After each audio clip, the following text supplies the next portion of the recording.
silk. A wool merchant from Milan, for example, complained in the 17th century that it seems that even people of the lowest grade, carried by their ambition, take shame in using stockings of wool, and they use instead those made of spun silk.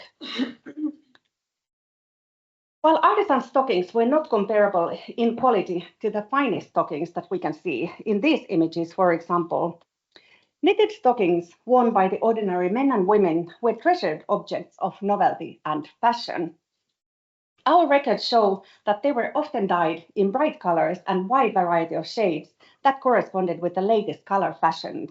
We find really specialized colors and hues. They were called things like medium blue, dove gray, silver, aquamarine, brown, golden yellow, and milky white. So a wonderful range of shades. The fashion for knitted stockings was also not confined to the most important centers of production, such as Italy, England, and France. The demand spread quickly across most of Europe, reaching as far as Scandinavia.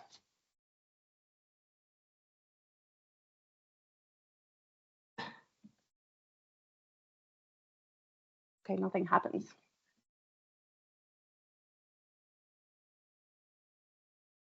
I do something wrong.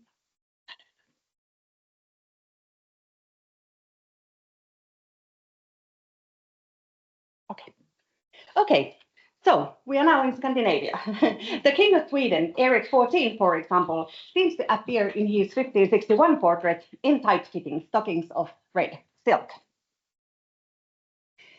The wide geographical dissemination of knitted silk stockings is evidenced also by surviving material sources.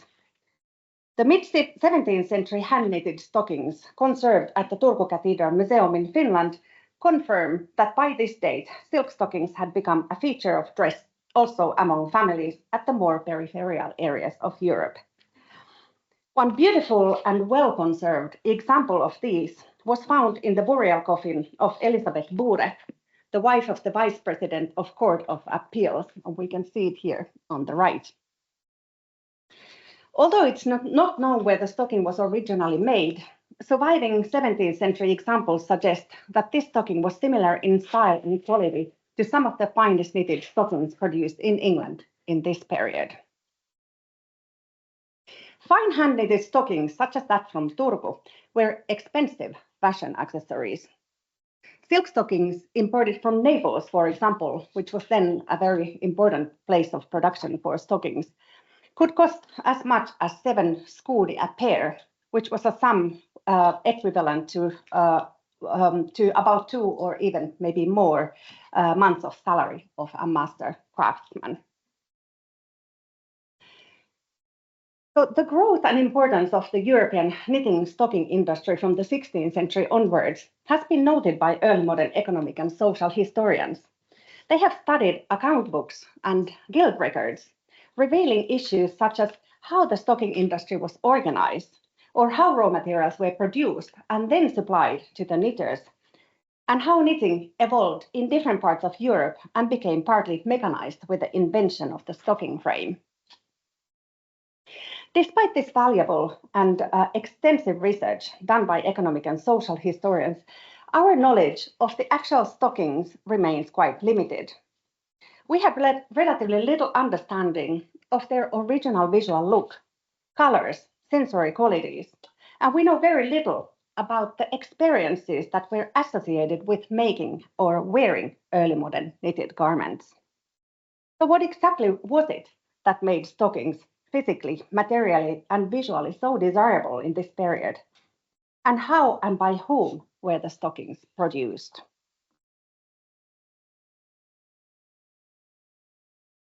So I'm going to say a little bit about the makers of stocking first. Although the knitting frame had been invented by William Lee already in 1589, stockings in this period were mostly knitted by hand. Historians have argued that the relative simplicity associated with the technique meant that knitting wool socks or stockings could be a suitable activity just for anyone. They have suggested that thousands of individuals without any professional training, including women, children, and the elderly, could be employed in the knitting industry by the end of the 16th century. The repetitive nature of the craft meant that simple socks could be easily knit by many as the side activities, as we can see some of the contemporary images. The image of the hosier on the left, made after Annibale Carracci's image from 1646, for example, depicts a man knitting a stocking while he's somehow like just walking on a street. And then here on the right, we can see an image of a shepherd who is knitting while he's watching his flock. So although knitting for the commercial markets, at least in Italy, was carefully controlled by merchants and the guilds, archival records, such as petitions submitted for the Florentine Wool Guild, show that knitting was widely practiced illegally outside the guild system. The Florentine silk dyer, Piero di Giacomo, for example, was charged in 1060 a sum of 10 scudi for knitting and dyeing a pair of red stockings of high-quality wool that he had not declared to the officials. Peasants and soldiers were also often charged with making stockings without appropriate licenses or failing to pay the duties set by the guilds. A shepherd named Raffaello di Giovanni, for example, was thrown in jail and his horse and sheep were confiscated after he had made and hidden 2 finished pairs of knitted socks and 1 pair that was still in progress. The penalties of illegal practice of knitting could be really severe. One man called Pierino from Castagno, for example, was sentenced to the galleys for a period of 5 years after he had been caught smuggling through the customs in Florence a white knitted wool sock. Although most stockings knitted by peasants and children without specific training were probably relatively ordinary socks and stockings of wool, documents indicate that silk stockings were also produced by women at home. Since thin silk material was delicate and expensive, and the construction was often complex, knitting fine silk stockings required high level of skill and care. A document recording commercial activities in Milan from 1716 revealed that there was a great concern for the limited care with which some early modern knitters treated the silk stockings that they had made. Merchants complained, for example, that knitting women often spoiled the colors and handled the stockings with dirty hands.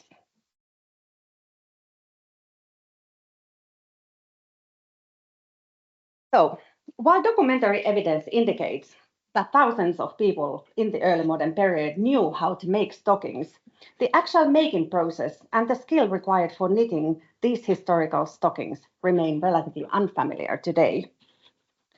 In 2019, therefore, we decided within the Refashioning the Renaissance project to explore the experience of making a stocking further by initiating a stocking reconstruction experiment. The silk stocking found in Elizabeth Bure's coffin. It's the stocking here on the top, and it's number 1364D. So this stocking provided an ideal case study for our reconstruction because the stocking, firstly, represented an object of high fashion, and secondly, it was in an exceptionally good condition with no visible holes and only a few loose threads. In common with other silk stockings of high fashion of the period, the design imitated the cut and construction of the traditional cloth stocking. And as you can see, there is kind of like this fold zigzag seam at the back of the stocking, and also around the decorated clock on the side of the ankle part of the stocking.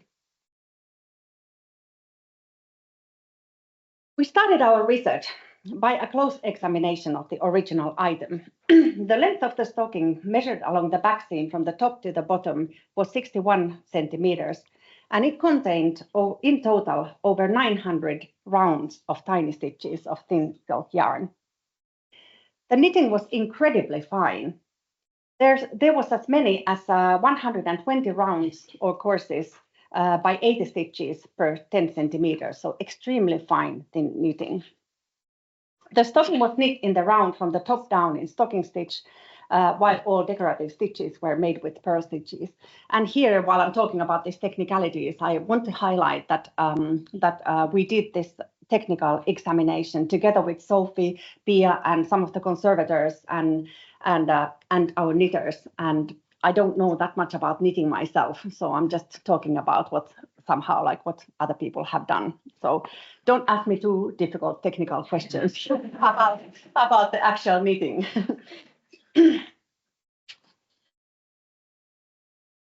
Okay, so based on this technical analysis, the most experienced knitters from our volunteers started drafting a knitting pattern. So we had these 35 volunteers in this project who then started working together with us.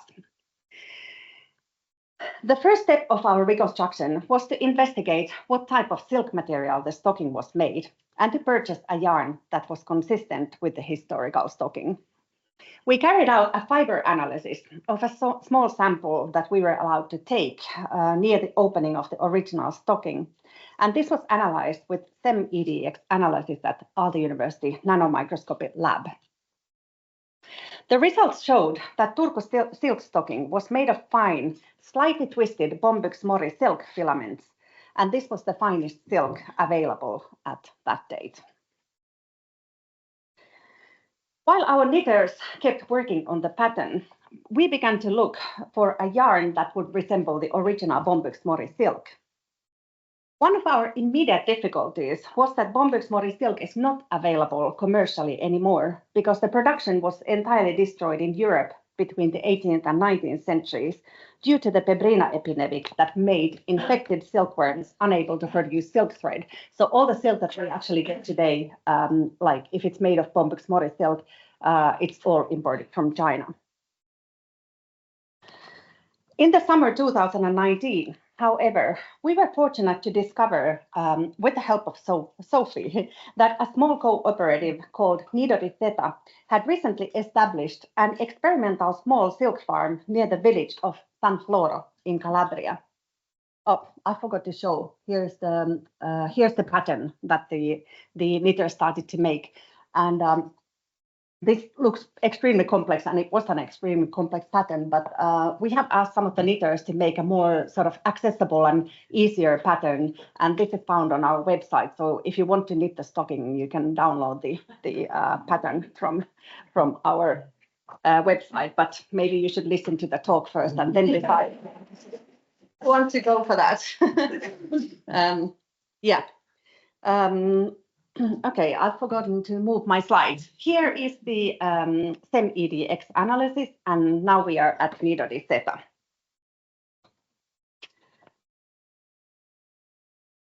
Okay, so when we heard about this Embodied farm, we contacted the farm, and then we were allowed to participate in one of their workshops, which they luckily were just going to organize when we needed this information. And we traveled to their farm, and our aim was to try to understand how this Bombyx-Mori silk in the early modern days were done. And this cooperative,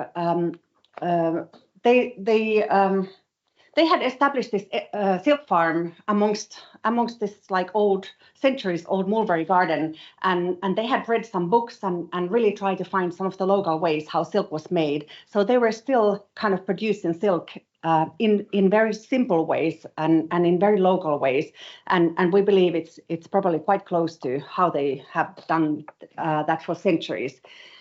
So we were very interested in seeing how actually this Bombyx-Mori silk could be made.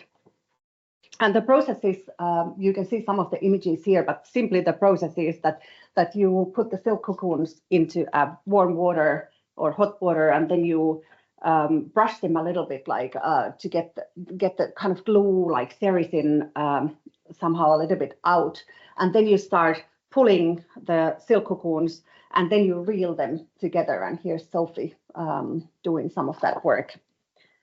It was a really amazing experience to see how these cocoons transformed into these really beautiful thin silk filaments. So our collaboration with Nido di Seta was very fruitful, and in the end we were able to commission from them hand-reeled silk for our reconstruction, and we were really interested in getting like a yarn that would correspond as closely as possible to the authentic silk used in the Turku stocking. To find the right thickness, our volunteers knitted small test swatches using different sets of Nido di Seta yarn. And in the end, we decided that the best results and the right textures could be achieved by reeling together 150 silk cocoon filaments and then given a slight twist to the thread to reinforce it. Although the silk thread made and twisted by hand at Nido di Seta corresponded relatively well with the thickness of the original, producing uniform, high-quality silk thread by hand proved to be very challenging and required a high level of skill. The finished thread that we got was not entirely even, and in addition, some of the silk strands had glued together during the drying process because the summer 2019 was exceptionally humid in Calabria. So the reason it's kind of glued together is again because silk contains this glue-like sericin, and when it's very humid, so it became somehow like this clumpy yarn. Yeah. Okay, but we were still able to work with the silk thread. So luckily the whole batch was not entirely destroyed, and even like when we opened the lumps, we were still able to use the silk yarn. So let's move on to the knitting stage. The knitting stage of the reconstruction started by finding historically appropriate needles. Knitting needles from the period have not survived, but they are often mentioned in early modern archival records and sometimes depicted in paintings, such as in this famous image by Master Bertram from the 14th century, where the Madonna is knitting a pink crimson shirt. So when we were looking for the right needles, we had to rely on archival documents. According to early modern records, fine silk stockings were made using 4 thin iron rods. Some documents also indicated that good knitting needles had to be long, even and firm, and also a little coarse. The 16th century Song of Knitters by Giovan Battista Gelli in turn mentioned that the needle also had to be smooth so that it could move faster. So we interpreted all this slightly conflicting and confusing information that the needles need to be a little sticky so that they grip to the yarn a little, especially when knitting silk, but then smooth enough at the same time to not snag the fine yarn. So, and here you can see our knitting needle. The test made by the knitters indicated that to arrive at the stitch count of the original, we had to use very, very fine, thin needles between 0.7 to 1 millimeter.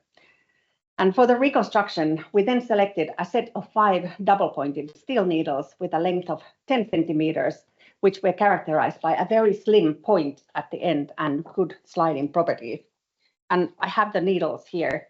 So if I can take out one of the needles, I'm not sure if you can even see it because they are so thin. So here, imagine knitting with these. Okay, so actually knitting fine yarn with thin needles such as these made the work very challenging for our knitters. When testing these first in wool, one of our volunteer knitters reported, I started knitting a tiny little swatch with 0.7 millimeter needles and the thinnest wool yarn. The smallest needles I had knitted with until then were 1.75 millimeters, and the difference seemed enormous. The needles felt really flimsy and bendy in my hands, but the result was a fabulously thin and fine piece of knitting with just over 10 loops per centimeter. So although the needles obviously create beautiful fine knitted fabric, and we were successful in creating the right texture. The modern double-pointed steel needles that we used in the experiment were probably not really corresponding fully to the early modern iron rods that were often mentioned. These were probably not as firm as the original knitting needles, and the tips of the needles were so sharp at the both ends that many of our volunteer knitters reported having had to protect their fingers from cuts by using thimbles or covering the fingertips with tape.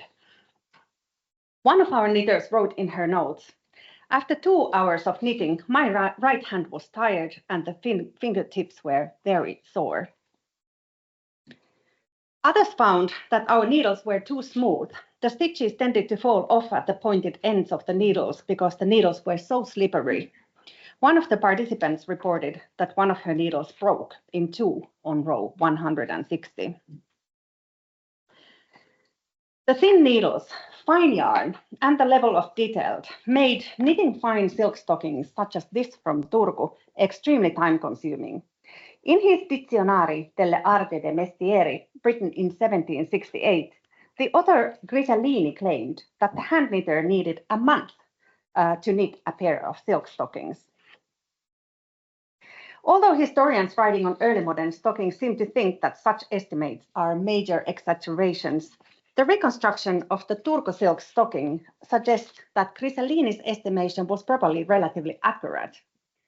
Each of the reconstructions of the silk stockings that we made, we made them exactly to the measure of the original on 1 millimeter needles, took between 250 to 260 hours to make, meaning it would take 520 hours to make a pair. One of the voluntary participants reported that it took her nearly 3 hours just to cast on the required 288 stitches and to knit the first round. And with a speed of 2.5 hours per day, it took her in total 105 days or 260 hours. Luckily, it was COVID time. She wrote, "For the first 120 courses, my pace was roughly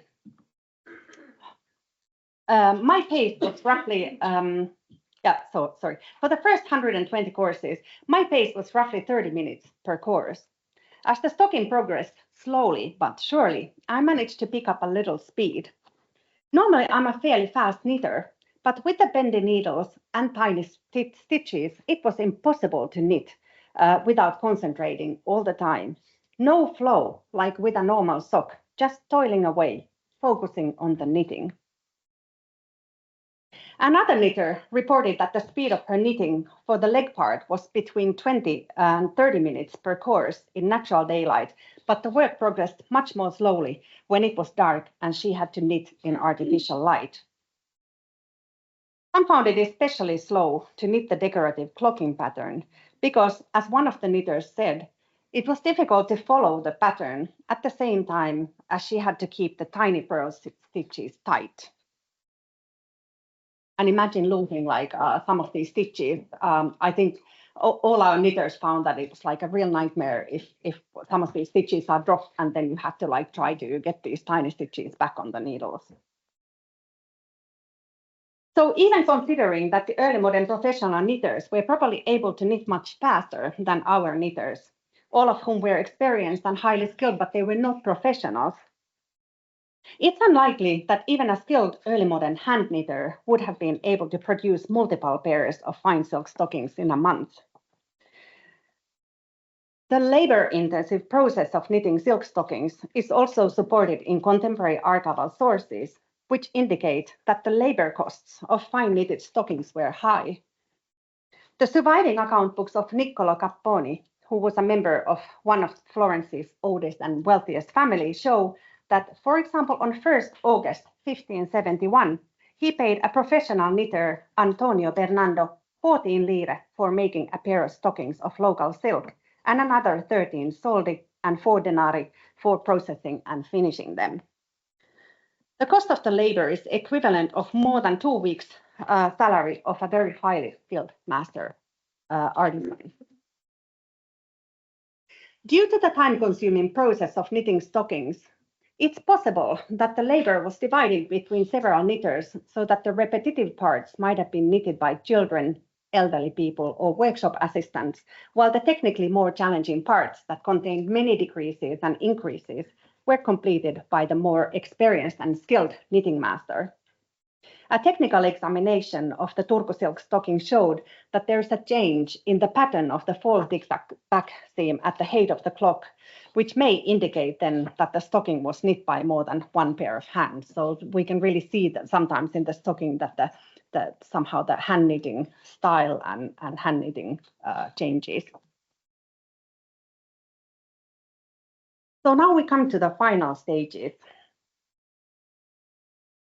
During our knitting reconstruction project, we completed in total 4 replicas of the Turku stockings.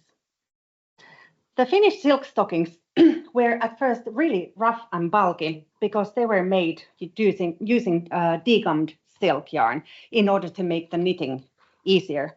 So I have one of the stockings here, which we see here on the left, and it's also here. And this is like in this very raw state, and you can feel it afterwards, but it's really rough.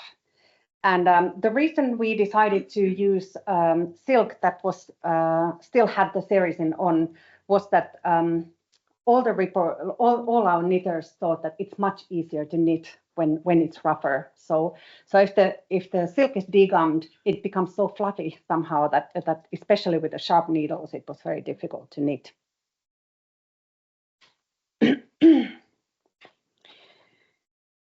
But after we removed the glue-like sericin from the silk stockings, and after it had been shaped and dried on the wooden sock block, the stockings suddenly transformed. They became transparent and fine, and our finished stocking, the reconstruction of the Turku stocking, weighed only 30 grams. And I mean, these stockings had just this incredible soft, silky texture, and I think you can also see it in this picture somehow, like how incredibly soft it became. I have another stocking here. This is not fully degummed, but you can already see the difference, how it changes when some of the sericin is taken off. So it becomes much smoother and much lighter and somehow like much thinner.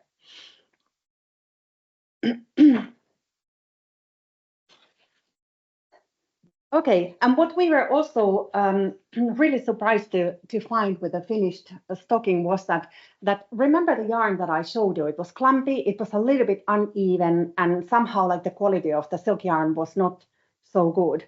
And in the finished stocking, somehow it seemed that these flaws had disappeared. So it was like surprisingly even. And even some of the mistakes that were there were really not visible. So that was somehow really surprising to see.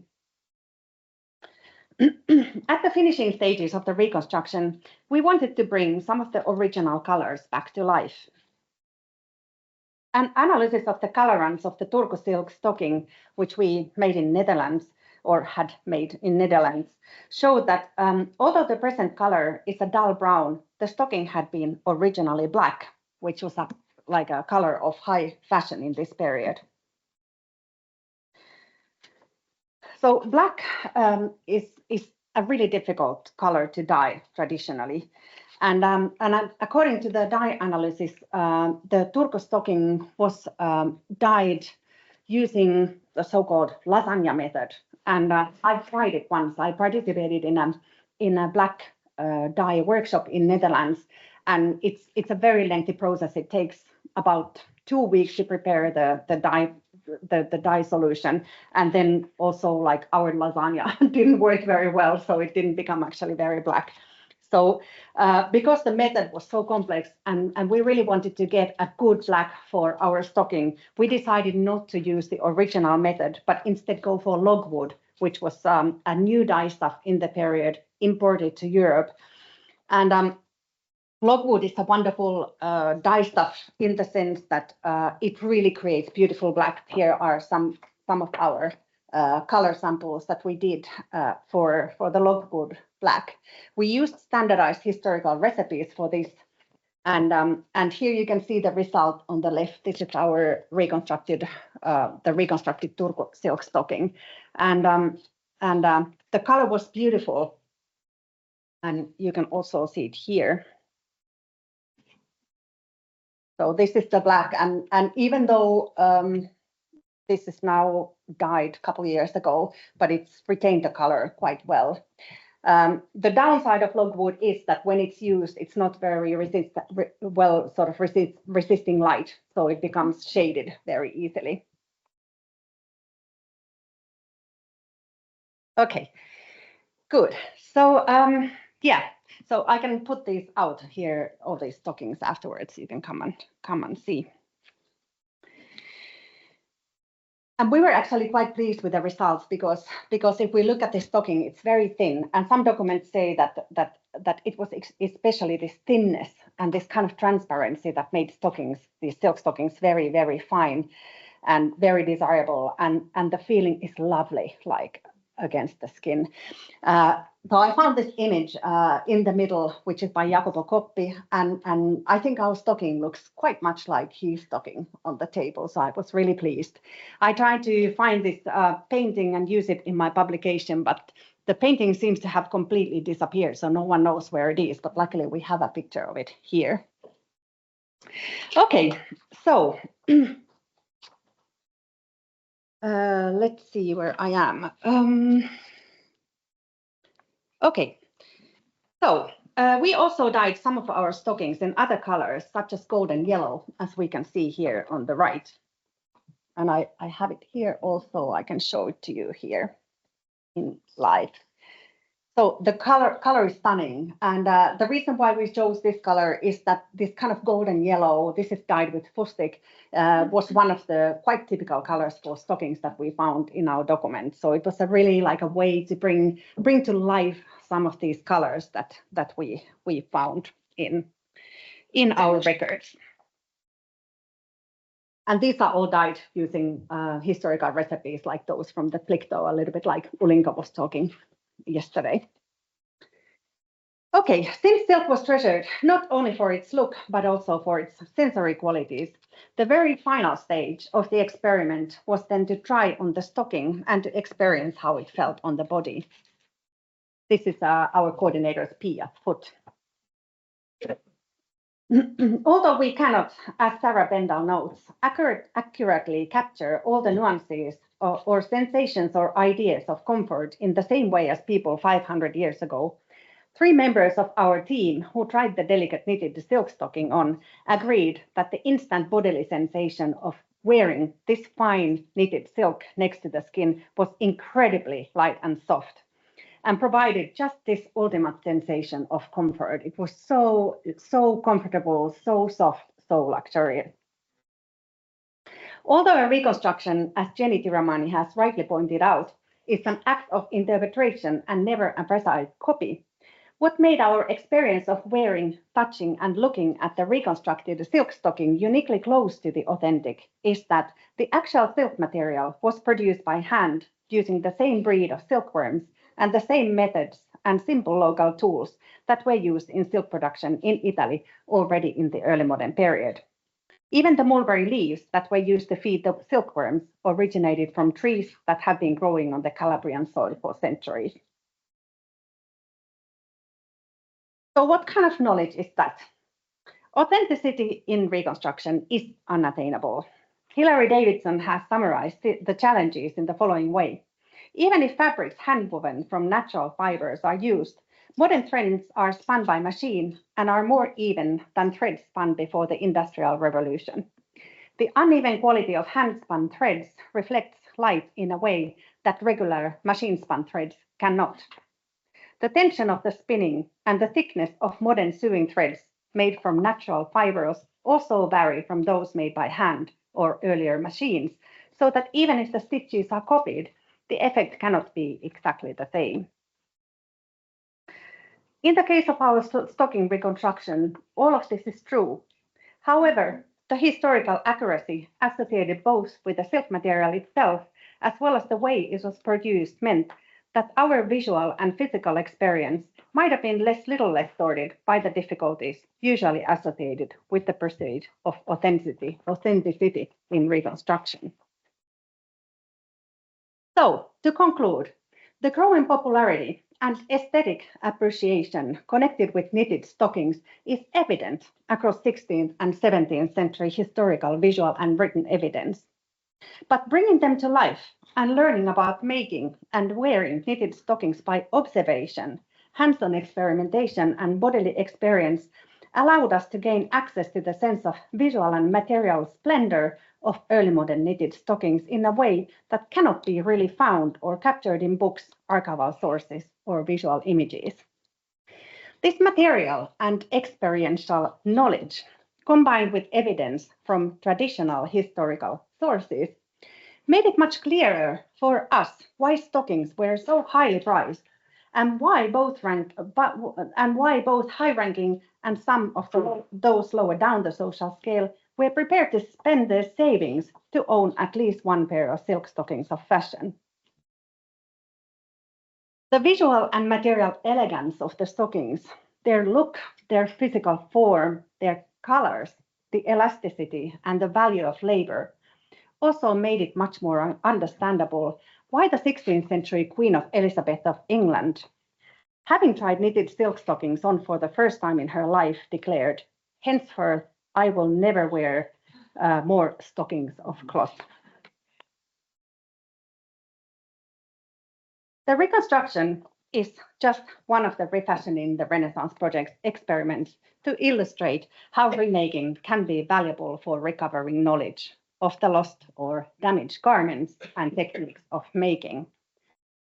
All our reconstructions, experiments, and archival research findings are available on our website, and they will all be soon available also as open access publications. We have a textile history special issue coming out, hopefully at the end of this month, where it's edited by Sophie and myself, and we have introduced all our reconstructions in this special issue, and we sort of explore our methodology of reconstruction through the work that we did in the Refashioning project. We also have a book coming out by Manchester University Press called Refashioning the Renaissance: Everyday Dress in Europe. This is out in January in 2025. And the book includes essays on everyday dress, as well as then sort of short experiment in focus texts, which present our reconstruction work and experiments that we did. So our project and these publications would not have been possible without extensive collaboration.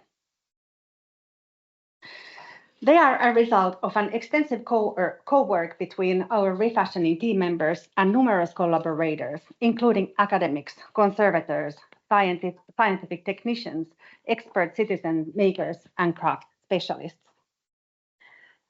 I want to thank all the craft experts, especially our volunteer knitters and Jenny Tiramani from London School of Historical Dress, who supervised our doublet reconstruction project and made it happen. I'm very grateful also to all our guest contributors who wrote chapters in our book, especially to John Stiles, who has written a wonderful sort of overview of what is happening in this period in the textile industry and in fashion, sort of in terms of all these wonderful new innovations, new kind of mixed fabrics, imitative innovations, and new textiles that made it possible for a much broader range of people to dress in a fashionable way. We also had many experts who participated our experimental workshops, and we want to thank especially Joe Kirby, Tim McCall, Natalia Ortega-Saez, Elizabeth Curry, Tessa Story, Flora Dennis, and John Stiles again. So during these experiments with invited experts, we carried out some very important discussions while we were doing the experiments, and it is this collaborative element of reconstruction which I find the most fruitful outcome perhaps from this project. And very finally, and then I'm going to stop, I want to thank Serena and Sarah and the Making Historical Dress Network for demonstrating yet again how historians and craft experts can connect and find new ways to understand historical objects, materials, and techniques. It's gatherings like this which convince me that while reconstruction methodology is ambitious, challenging, time-consuming, and resource-intensive, it also opens up important pathways to unique collaborative research that can result in creative and deeply historically informed outcomes. Thank you so much.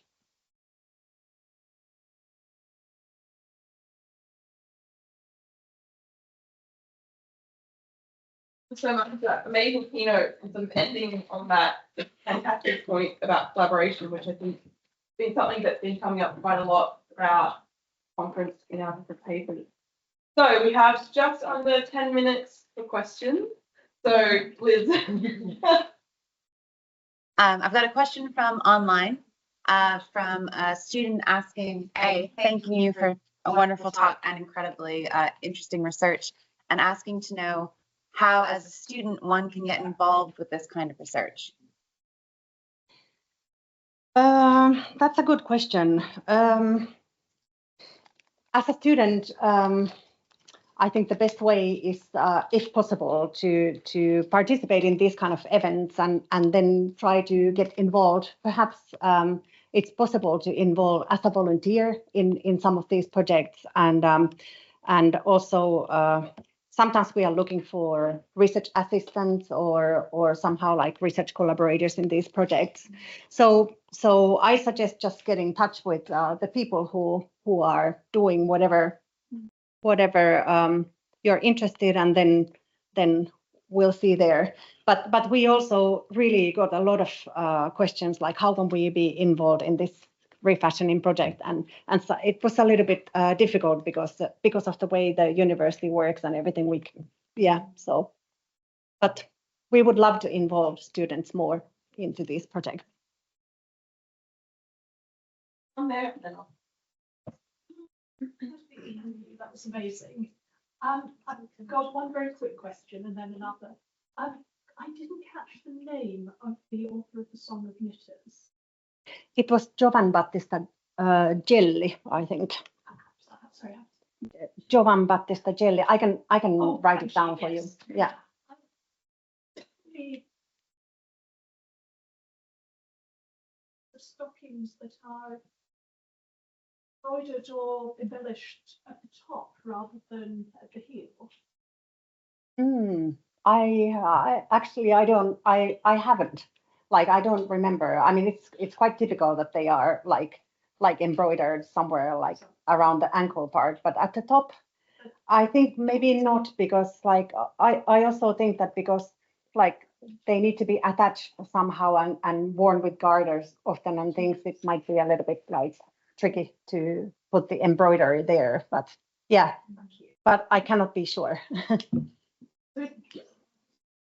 So I'm interested in the decision to block the stockings at the end. That's very much how you'd finish a modern pair of socks. Did that come from the volunteer knitters, or did that come from historical sources that this is how they would have been finished?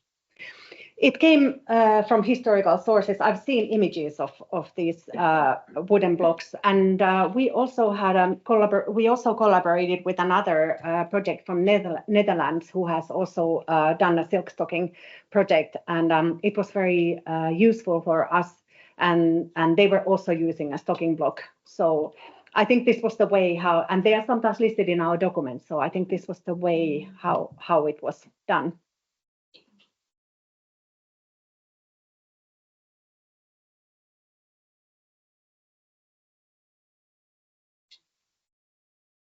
What's the expectation of how long a pair of stockings like that would last? Well, the actual silk thread, the yarn was very strong, but the silk stockings are, I mean, you can try it soon, but they are quite delicate. So I think that Well, the textile stocking project, they did some experimentation that they made some people to walk with the silk stockings and see what happens. So I assume that these are quite delicate, so that's why they were often using some understockings and maybe something also over it in the shoes, somehow like to protect the silk. So yeah, these are very delicate. So I imagine that if you walk with these, and especially if it is against the shoe, I think they won't last very long.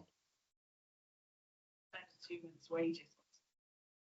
That it actually wasn't really that practical, or Yeah. I guess it's a showpiece rather than a day-to-day wear. Possibly one of many layers. Yeah, one of many layers, and I'm sure they use something to cover the silk part when they put their shoes on, and I think you are right that these are not like daily wear. I mean, yeah, quite special. Yeah, yeah, and I mean later with a stocking frame, and when it became mechanized, it changed things. But hand knitted ones, like 2 months work, then I think, yeah, not every day. Yeah, we have a couple of questions. So Marla first. Okay, thanks.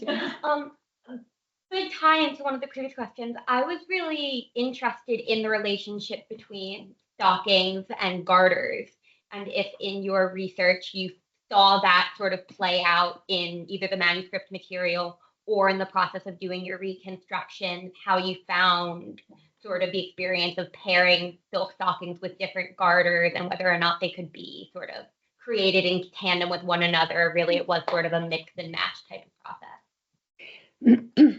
Well, my understanding is that it's a little bit like a mix and match. Like sometimes they can be like, if you are talking about very top elite and very expensive things, I'm sure they designed, some ensembles, but we are looking at documents from ordinary people. Mm-hmm. So it's quite difficult to see what matches with which, because the garters were listed separately Mm-hmm. from the stockings. So I would imagine that they could. And it's also nice that you can mix and match. And I think that happened also with sleeves and other like parts of garments that you can then be creative. Does the silkiness of the stocking mean you have to sort of use particular materials to? I'm thinking like the stocking silk were quite like fine and slippery, Yes. and then you got to make sure you have something that's going to grip it a bit in the same way that the knitting needles need to be able to like keep it up. Exactly. And I've seen in some of the images that they can be like quite wide as well. Yeah. But I don't know how they made these stay up. I think it's yes. That's So. the next experiment. Yeah, that's the next. We have Sophia. I have sort of a question off that as well, and then a second one, if that's all right. One of them is, have you seen any evidence of stockings which have holes for points for lacing on instead of garters? And then the second question is, I've seen a lot of evidence of early 16th century hose made of sprang. And I was wondering where that kind of ties into the narrative of the transition from sewn to knitted stockings.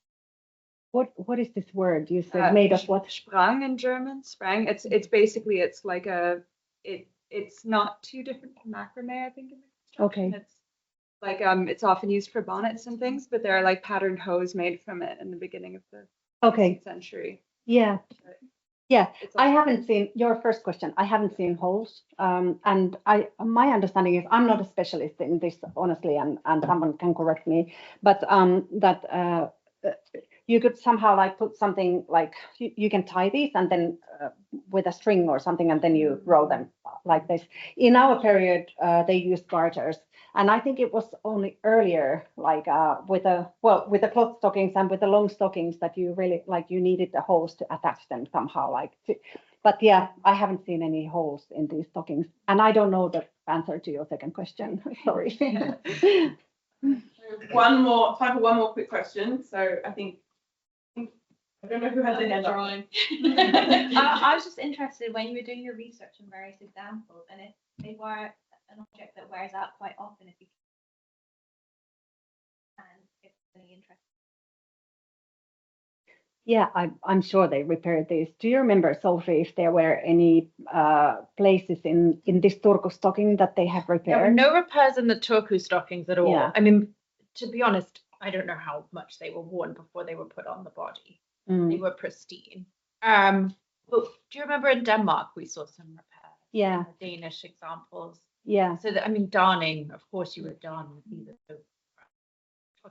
Yeah. And I think I've seen some in London examples too. So Mm. there are definitely examples, but the Turku ones were, I mean, they were, apart from the color change, I don't think they've changed that much since they were made. I mean, the color obviously doesn't look anything like the original, but they were perfect. Yeah, it's actually pretty amazing that they buried these stockings because they were like burial clothes. So yeah.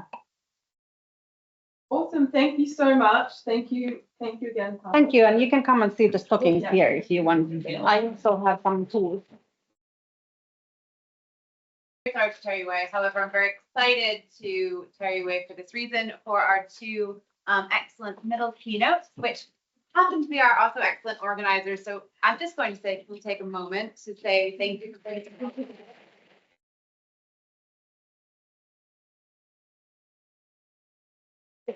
embarrass them a bit. So we're going to start off with Serena Dyer, who is the Associate Professor of Fashion History here at Montfort. Her prize-winning first book, Material Lives, as I'm sure many of you are aware, Women Makers, Consumers and Culture in the 18th Century, was published by Bloomsbury in 2021. She does too much. Effectively, she's too busy. She needs to stop doing projects. She's also edited Shopping in the Senses, Disseminating Dress, and Material Literacy in 18th Century Britain.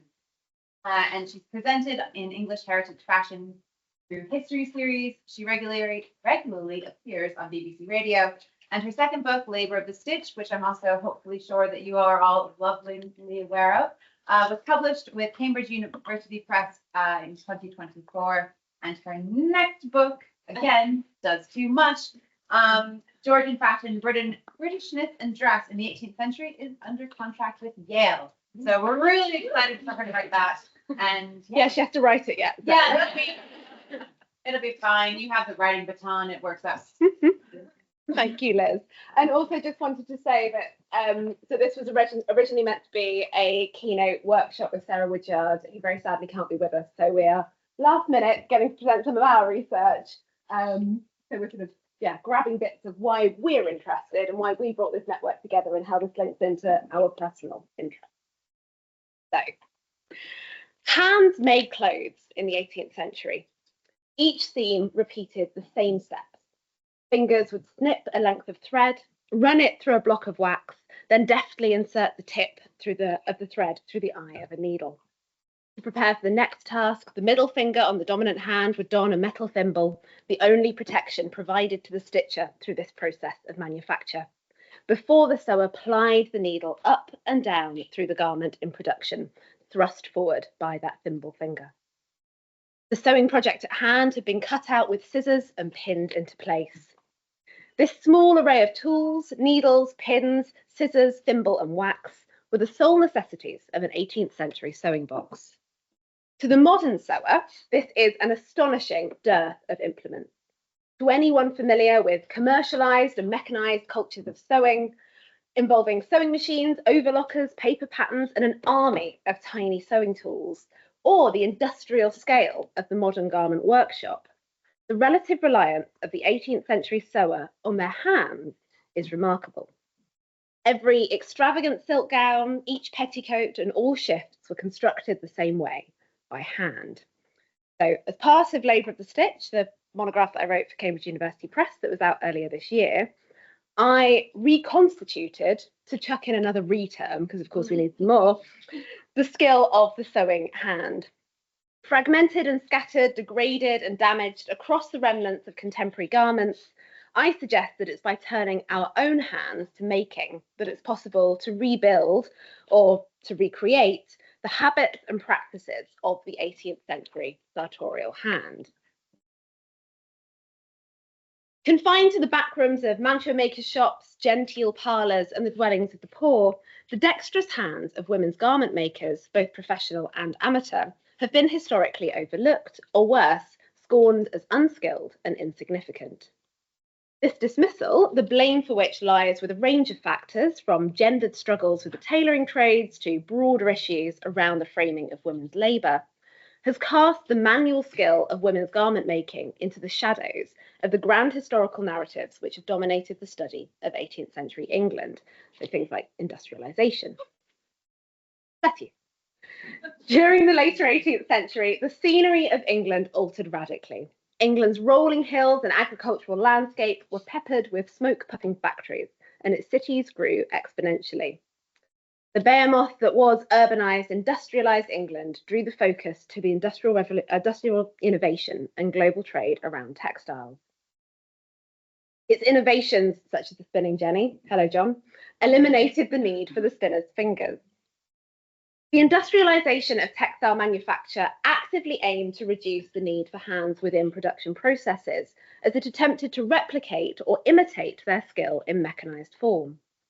As the 19th century progressed, the hands of garment makers would unevenly follow those of spinners and weavers, as the invention of the sewing machine gradually, very gradually, recast the role of haptic skill within the sewing process.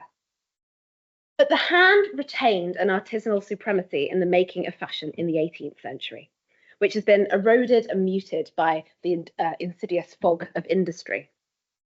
How then can this skill be accessed, understood, and reclaimed?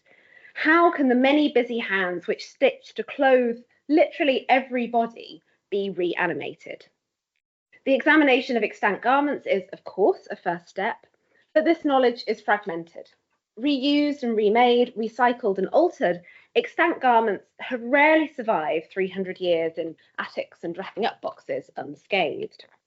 The garments might exist, but the skill that they capture has been split, eroded, and broken up. So if we are to grasp the tacit knowledge wielded by the maker's hands, which is absent from the archival record and fragmented in its material remnants, then we must, I suggest, apply our own hands. Making as a means to know offers a phenomenological route to accessing the complex ways in which sartorial labour was experienced, understood, and impacted upon cultures of fashion. If the sartorial hand was cognizant, then these embodied approaches allow us to capture the complexities incumbent upon that hand. The possibilities of making as a methodology through which the past may be better understood have long been acknowledged in the field of archaeology, where Iron Age houses and medieval spoons have been created to test out theories and query concepts. Experimental archaeology is heavily rooted in the scientific method, as it tries to interpret the material culture, technology, or ways of living in the past through scientific experiments. As Hilary Davidson has suggested, experimental history is an equally valid approach, as historians endeavour to capture the fragments of material skill and knowledge which have been eroded by the passing of time. While experimental archaeologists work with fragments from the earth to piece back together how the people and objects of the past may have worked, experimental historians look to fill the inevitable gaps in the archival and material record left through privileged and limited practices of recording and retaining records. The recreation, I suggest, is an act of reconstitution. It takes the making knowledge fragmented across extant garments and patches it back together. The fully embodied experience of sewing in the 18th century is, as we know, all but impossible to capture. A recreative practitioner has neither the environmental nor cultural experiences of an 18th century sewer. Sewing while wearing 18th century dress, while is not something that I attempted as part of this project, can add a level of experiential embodiment, which would be productive for inquiries into, for example, sewer's posture. Sewing was and continues to be a holistic full body experience. Hands carried out work supported by arms and elbows, backs and necks. Wearing contemporary stays and petticoats alters the sitting position and supports posture in a way which modern garments do not, and impacts the way that you move your body as you sew. However, there was no universal 18th century experience. Different makers had nuanced and personal experiences of space, sewing, and their own bodies. To me, therefore, the focus in this project was very consciously upon the movement, skill, and practice of the hands. Sarah Woodyard, who should have been speaking right now, in her recreative work around the skills of the 18th century milliner, referred to her process as a reflexive autoethnographic methodology, which was sensorial and embodied.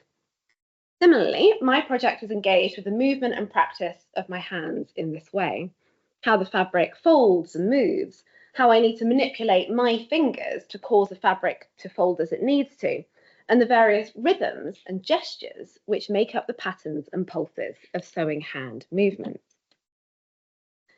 So my recreation process for this project happened in 3 stages. So first, knowledge was gleaned from extant garment. Specifically for this project, I looked at 38, building upon the 2 decades of familiarity with hundreds of other such garments in museum collections as both a researcher and a curator. Of those 38, 5 were selected for more intimate study. And this included 2 gowns in the National Trust's Nose Hill collection, 2 gowns in the collection of Leeds Museums and Galleries, and 1 from the National Trust's Killeston House collection. These gowns were chosen because they either showcased making methods found present in many gowns from the broader samples, so sort of representative, or they exhibited key features or points of divergence in English gown making that I thought were interesting.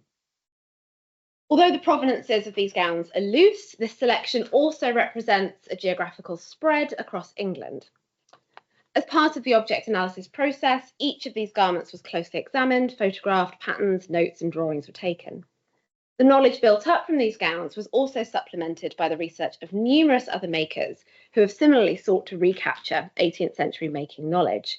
And perhaps most influential in this field is the immense making knowledge built up within the Margaret Hunter Milliner Shop at Colonial Williamsburg. Under the direction of Janae Whitaker, the apprenticeship and internship programmes at this institution have guided the hands of many active recreative practitioners, including Sarah Woodyard, Samantha Bullett, Abby Cox, Christina Johnson and Brooke Wellborn, who continue to be very active researchers in this area. The second stage was to make a miniature experiment, which allowed me to test out the core principles of cut and construction. So this was my knowledge gained through that research, but it was also heavily supplemented by Brooke's wonderful English gown making course supplied by Burnley and Trowbridge. Should have got a discount code for the course, shouldn't we? Once satisfied with the core method, I then began to work on the full-size counterpart, and the mini gown is up here, and you're welcome to look at it afterwards. The big gown is in an exhibition in Bankfield in Yorkshire at the moment that Eleanor spoke about yesterday in her paper. And I think it's there until January, so if you want to go and look at the big one, it's up there.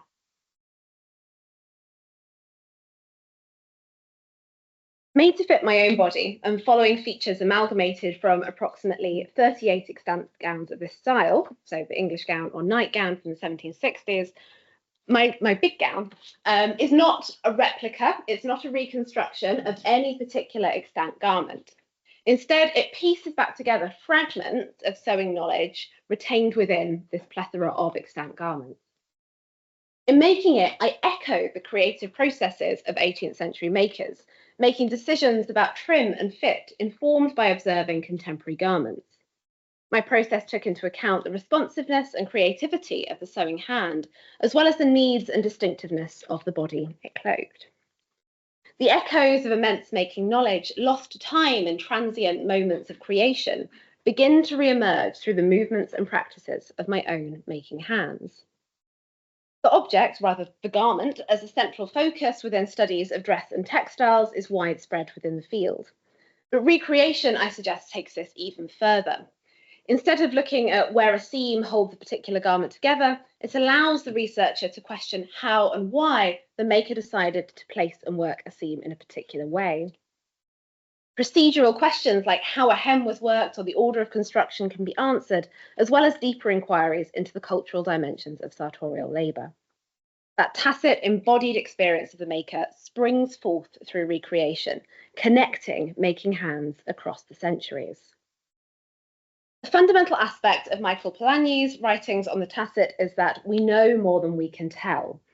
And within recreative practice, this presents quite a thorny methodological and interpretive consideration.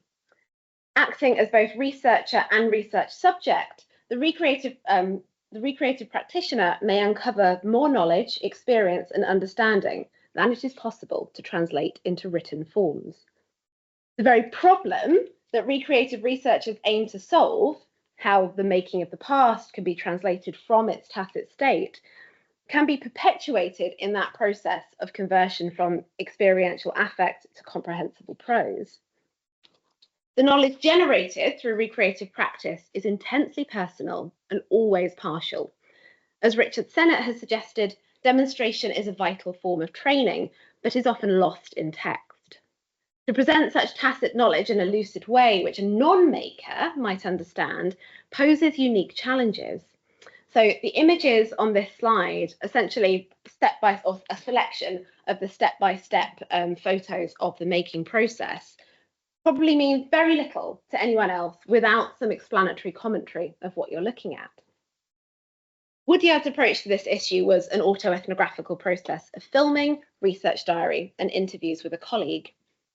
And this is the method that I adapted within Labour of the Stitch, focusing on filming the process alongside reflective writings that I undertook as a sort of diary as I was making, authored at intervals through the sewing process.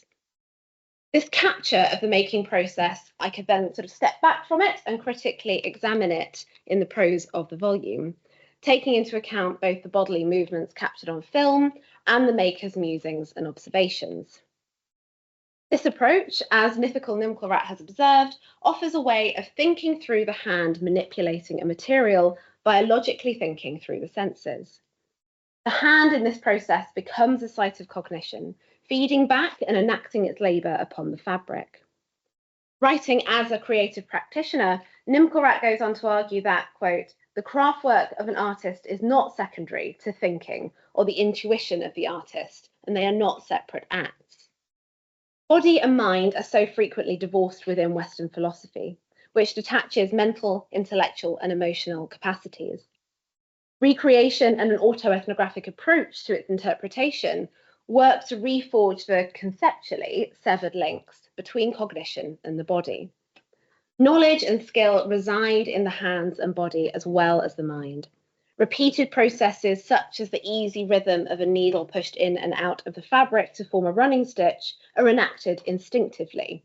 It's hands that hold the knowledge. As Amanda Card has argued, bodies are research tools, but care is required. The normative practices of the body are particular to the time, place, and social and cultural structures it inhabits. Experimental attempts to embody past practices can only ever be partial. Yet mobilizing the body as a research tool and attempting to capture some, hang on, will that make the video play? Yay!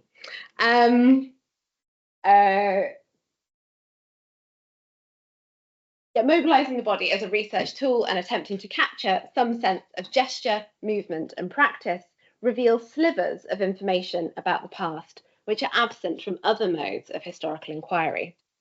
Conclusions must be couched against these limitations, but they can be rich and transformative in shaping how the past is interpreted.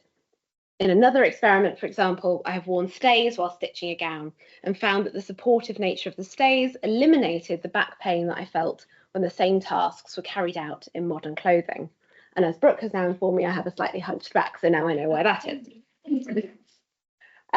These shards of recaptured experiential knowledge do not pretend to allow a full re-inhabitation of the past, so we can get rid of that re-term, and instead they illuminate those tacit aspects of practice which are lost in text and ignite sparks of possibility and insight. Temporalities of making and remaking which are revealed by this re-embodiment process are complex. A practiced and seasoned mantua maker would have likely been able to produce a gown at a greater speed than any modern maker, so attempts to uncover how long it might have taken to make a gown through recreation will prove loose at best. Perhaps more fruitful is an appreciation of the rhythms of making, whatever their relative tempo. Again, as Nimkalrat has stated, there is, quote, a rhythmic interplay between bodily thinking and practices when the researcher engages in recreative practice.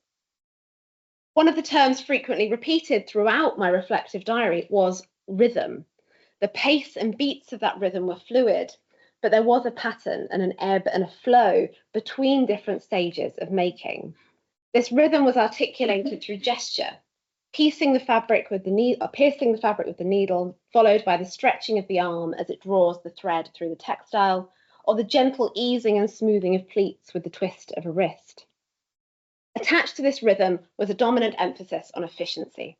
Time was fundamental to the value of commodified labour, and there's an omnipresent interplay between the efficiency of the stitching in terms of the relative robustness of the sewing and the time it would take to complete. There is an intentionality and economy behind that ingenious balance between speed and quality. The sense of synergy extends to the relationship between the body, its gestures, and the tools used in the sewing process. At points, my body felt as if it had been transmogrified into a sewing tool. So to quote myself from the reflective diary I kept while stitching this gown, my fingers feel like a multi-tool, transforming from implements of stitching into an iron and back again. This fluidity and flexibility of utility was powerfully self-reliant. Somatic memory was also generated through these repeated manual tasks, in terms of both producing an automated regularity within the stitching and an intuitive knowledge when feeling how and where pleats should be placed and fall. The only way to know was to do, and the hand learnt without the direction of my conscious mind. Yet conversely, the mind was also constantly aware of and observant of how different stages in the construction process would interweave. The positioning of the centre back seam, for example, was crucial to how the finished gown would look, as was the placement of the back pleats so that they lined up with the robings where they meet on the shoulder. While the hands themselves were dexterous tools, their relationship with the practical non-bodily tools of sewing completed this cooperative interaction between the sewing mind and body. The thimble, which is worn on that middle finger of the dominant sewing hand, offers vital armour to the hands as it propels the needle through the textile. It protects the hand and it speeds up the process. Hands, tool and gesture work together in 18th century gown construction, keeping time with familiar rhythms of manual labour. Ingenuity and efficiency dominated the mantua making practice, as methods prioritised speed and demonstrated intimate and anatomical awareness of the needs of the clothed body. The commercial nature of 18th century consumer cultures also tightened its grasp around the methods of mantua making, as the economic value of labour drove decisions about the efficiency and productivity of the sewing hand. Mantua making, I suggest, acts as a microcosm of 18th century fashionable and commercial life, wedding the importance of external appearances with the financial pressures of a consumer society. Stitching wrought more than gowns. It fashioned in textiles the cultural and operational structures of sartorial cultures. Thank you.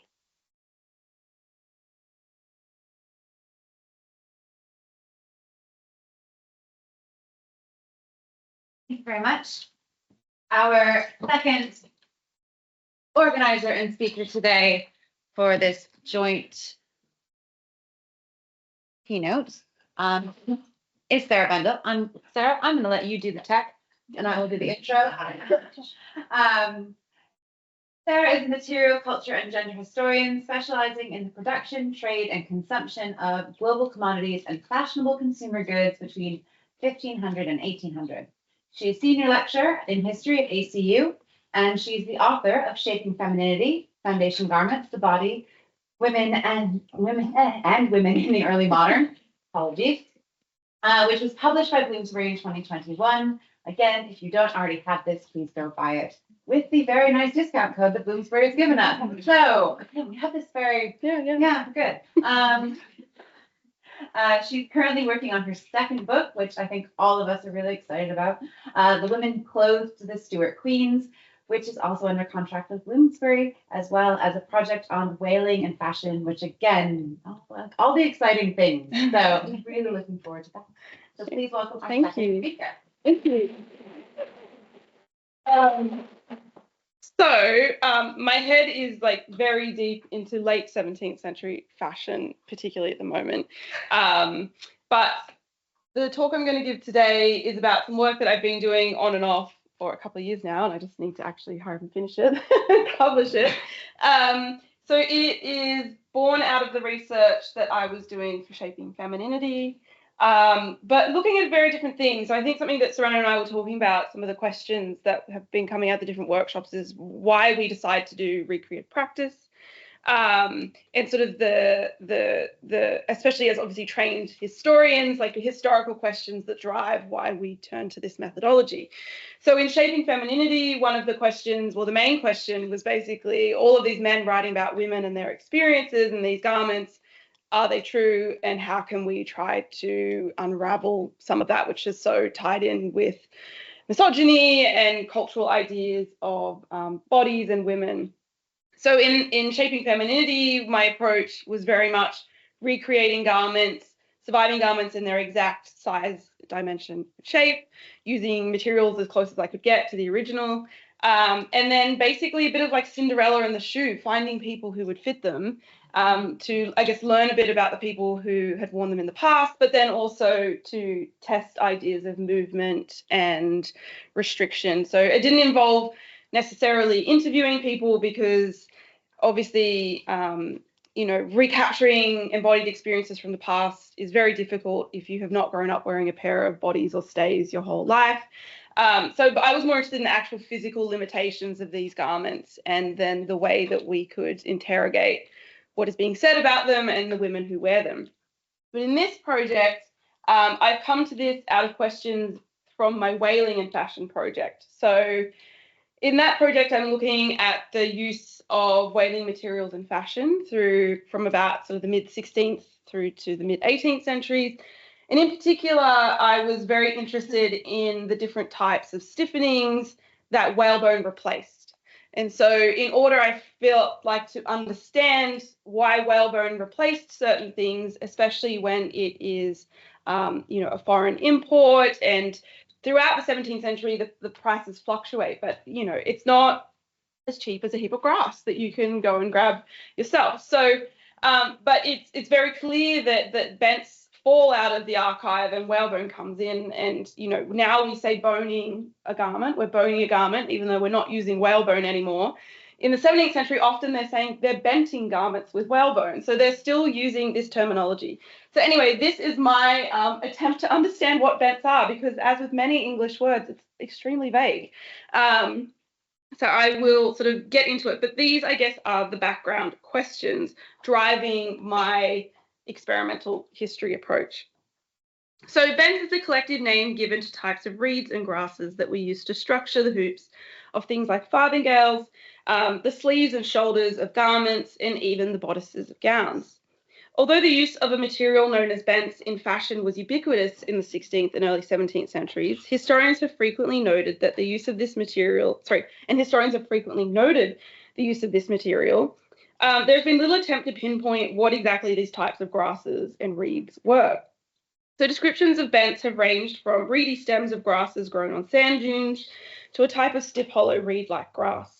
However, there's been no detailed discussion of where bents were grown, how they were gathered or harvested, or investigation into how the material properties made them effective for the use of stiffening of garments by early modern artisans who invested, as Julika Rubach has written of Feathers, invested energy, money, labour, knowledge, and skill into these types of materials. So as I said, this is my attempt to try and understand what bents were in the 16th and 17th century English context, and it's very geographically situated, and then how they were used and why they came to be replaced by whalebone, as I said before. So references to how bents were used in the late 16th century fashion occur frequently in extensive wardrobe accounts, particularly those of Elizabeth I of England. And so I've looked quite extensively at them, which detail the clothing commissioned by the Tudor Queen from the Great Wardrobe during the final 36 years of her reign. So one of the first references to this material in these accounts comes from October 1568, when John Bate, the Queen's farthingale maker, made a farthingale of black buckram bottomed with black kersey with bent ropes, silk, and broad ribbon. Earlier that year, Bate had been recorded as translating, which means altering, a farthingale of, quote, white and crimson taffeta tufted with bent ropes to it at several times.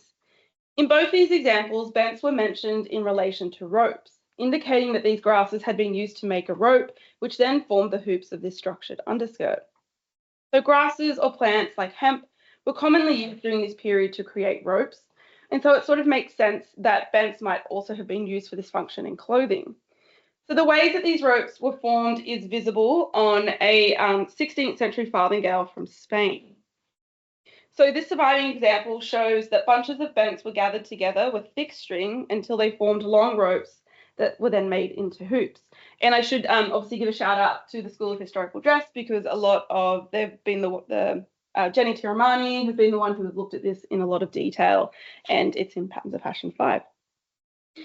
So it's possible that these ropes could have been of varied thickness. So several entries in the warrant books for Elizabeth I comment on the altering of farthingales to make them lighter or weaker, and to make they make specific mentions of bent ropes. So like this effigy farthingale from Spain, which is on an effigy in a church, but we believe that it has been cut down from a life-size farthingale. These ropes were then covered in fabrics such as linen, kerseya, or even velvets and taffeta, and sewn onto the outside of the skirt. Yet farthingale makers were not the only artisans in the Queen's wardrobe to use this material. So in 1590, the Queen had her tailors make a Flanders gown of black cypress that required, quote, rolls of bent and fustian in the sleeves for herself, and a French gown of crimson satin with, quote, rolls of bents in the sleeves for her lady-in-waiting Anne Knollys. So the rolls mentioned here refer to fashionable padded rolls that sat on the sort of outer, so sat on the edge of the shoulders of women's gowns and bodices. I'm not sure if I have a very good image of that. And these were both decorative and helped act as anchor points to gather the ruffs in place. Similarly, the rolls of bents covered with fustian were also placed in the skirts of gowns, likely under the pleated waistband, to bolster them and make the pleats sit correctly. So during the 1580s, a new material known as whalebone entered the Queen's wardrobe and came to be used alongside bents in farthingales and in padded rolls for sleeves. This animal material also came to be used to create farthingale sleeves, so sleeve supports that gave the arms a large and bulbous appearance, as well as to stiffen the bodies of petticoats and to create French bodies, which are sort of the early corsets. And so this is just an entry. I cannot remember where I got it from. And you can see here I've highlighted for buckram and bent. And then obviously there's a portrait showing these types of undersleeves and farthingales that these materials are being used in. So while the wardrobe accounts of Elizabeth I give us a detailed understanding of how bents were used in fashionable 16th century dress, the records of several other women show that the use of bents was widespread among the fashionable elite. So although the accounts of Elizabeth I do not make specific reference to bents being used to stiffen the torsos of bodies, so they're just used in the sleeves, the family members of Sir Nathaniel Bacon, so son of Sir Nicholas Bacon and brother of Francis Bacon, were provided with bodies that were made from coarse canvas, fustian, and pairs of bents, in addition to those that were made of whalebone. Bents also appear to be mentioned in relation to farthingale sleeves and a stiffening for several gowns during the 1590s. So during that decade, Lady Jane Stanhope Townsend, which is where this comes from, bills also show that her gowns were stiffened with buckram and bent in addition to a busk. So although whalebone quickly became the preferred material used to stiffen clothing in 17th century England and France, bents still do appear during this century. So in September 1610, bents are mentioned alongside whalebone in relation to a gown delivered to a Mrs. Riley in the set of accounts preserved in the English State Papers. So, and this is a farthingale sleeve, and this image is courtesy of the two tailors. So an early 17th century men's doublet of black silk dating to the late 1620s of English origin at the Victorian Albert Museum contained belly pieces that appear to be made of bent stitched into layers of linen and covered with blue silk. French wardrobe sources also make numerous references to bents. So the court of Lorraine, which was located in the northeast, bents were used alongside whalebone during the 1620s. The large sleeves shown in portraits of noble women from Lorraine, such as this one during this time, are held up by sleeve supports called rolls of bents, and bents in these accounts are called joncs de mer, so sea bents, sea grasses, sea reeds, in their royal family's accounts. By the 1630s, the wardrobe accounts of the French-born Queen Henrietta Maria, who popularised fashions from her natal land at the English court, do not mention the use of bents in her clothing. Rather, her bodices of all kinds were stiffened with whalebone, and bills from her farthingale maker only make mention of whalebone and wire. By the second half of the 17th century, this material from the marine mammal, whales, would come to dominate fashion, and was basically, if you needed stiffening in a garment, you usually were going to use whalebone. It was not until the 18th century when cane or rattan, which had been imported in large quantities by the Dutch and English East India companies, challenged the dominance of whalebone, as its lightweight properties made it suitable for widespread use in hooped petticoats, calashes, stays, and other stiffened garments. So that's a bit of an overview of bents in fashion, but what are they? That's the million-dollar question. So bents have been described by various historians as reeds or grasses, and it's certain that in Spain it was esparto grass is what they were using, as it was widely used for many different stiffening purposes until the 20th century, including espadrilles, which is where the name comes from for those types of sandals. So the term bent is an ambiguous term in English, and even the Oxford English Dictionary provides a variety of definitions of it. So bents could refer to varieties of grass, especially reed grasses. It could be a name given to grass of a reedy or rush-like habit, or which is persisted, has stiff or rigid stems. It was a term that could give a long list of grasses and other plants to which the name either simply or with attribute was locally applied. So again, it's sort of a catch-all term for many different things. And hilariously, my last name actually derives from the word bent. So Bendall is Anglo-Saxon, and it means like a grassy nook. So that was like something that I found through my research. I mean, it's destined to be. So contemporary sources can just be just as unhelpful. So in 1634, John Jarrett's General History of Plants described reed grass or windle straws of multiple species of reeds or grasses as being those that, quote, we in London do usually adorn our chimneys in summertime, and we commonly call the bundle of it handsomely made up for our use by the name of bents. So in other words, bent could refer to almost any type of reeds, rushes, or grasses chosen to be referred to as so by the local population, which obviously is not particularly useful for a historian wishing to understand what specific plant material was used. So after digging deeper, I've been able to identify 3 types of reeds or grasses that I propose could have been used in England and possibly France to be bent. And as I was talking to someone recently who said, oh, maybe they're just using whatever grasses they could find. But as my experiments show, not all grasses are alike, and some are much better suited for this than others. So, and as I said, I don't include esparto grass here. Almost certainly this was used in Spain. And while it's possible it was sort of exported to England, it's more likely, obviously, that local grasses and reeds were used. So the first possible contender, these are the 3 contenders: millet grass, marram grass, and common rush. So the first possible contender for bents used in clothing during the early modern period is common rush, which are reeds found on the banks of rivers, dams, and other wetland habitats. So common rush is characterized by its large green bushy appearance and brown-coloured flowers. Both English and French sources from the period mention common rush in relation to bents or stiffening. So in a section of the Cure of Fractures in the 1655 English publication, The Surgeon's Mate, the author John Woodall wrote that a split could be made out of junks, as some term them, namely bents, rolled up in canvas to come about the knee and to, down to the foot. Sorry, this is esparto grass, which you can see it's great for weaving. This is rush. So from the 16th to 18th century, the most common reference to jonc, including at the previous French court of Lorraine, was in relation, as I've said, to jonc de mer. So the English term junk, which the Cure of Fractures used to describe bents, is actually derived from the French term jonc, with in a 1694 French dictionary defined jonc as a type of grass that has the small strand, round, straight, and high, and that usually grows in watery places. And it was used to make baskets, brooms, and mats. So it's possible that when the French are talking about jonc and the English are talking about junk, they're talking about common rush. So an 18th century edition of the Gazette du Commerce clarified that jonc de mer referred to both Junctus acutus and Genista spartanus, so Spanish broom, mainly found in the southern Mediterranean and North Africa, so not in England. The latter contains yellow flowers, which matches other descriptions given of jonc in French sources. So you can see them all up here. And yes, I did a very big deep dive into different types of grass. So the bents and jonc likely referred to common reeds from the Junctus genus, of which there are several almost identical species.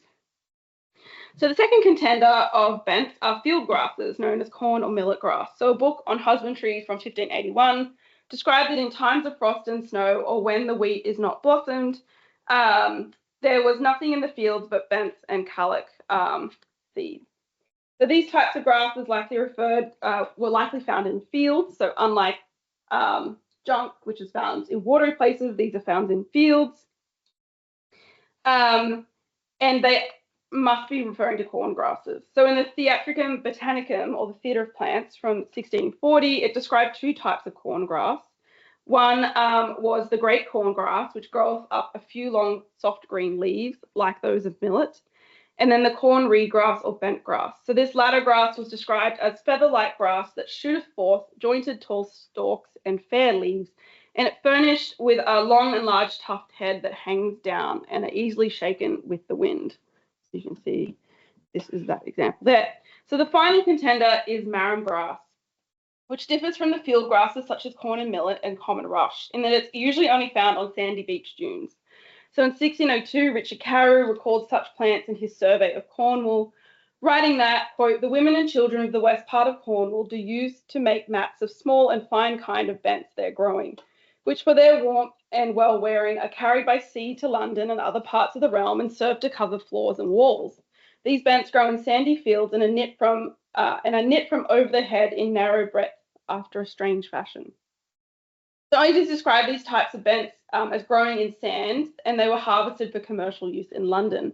But he implied that they were easy to manipulate for use in clothing manufacturing, as Cornish women used them to make some sort of head covering. So marram grass has also been noted as being quite similar to esparto grass. So to begin to understand the material properties of bents, why they were used to stiffen early modern fashion, and subsequently why they came to be replaced by other materials such as whalebone, I set out to make a half-scale farthingale with ropes of bents, copying the pattern outlined in Patterns of Fashion 5 of the Spanish farthingale. So I did not obviously attempt to use esparto grass, which is certainly what was used to stiffen clothing in Spain, due to the fact I live in Australia and you can't get any esparto grass in Australia. So common rush is from the family Ginaceae, and there are over 300 species worldwide, including in Europe and Australia.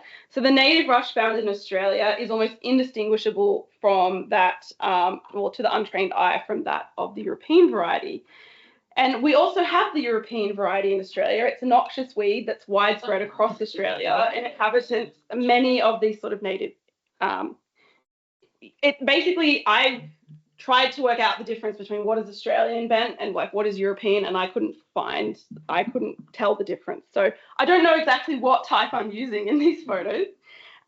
So these photos are taken, I grew up on a farm in rural New South Wales. So I found these growing on the dam bank of our farm. So these are pictures of at Christmas cutting the bents.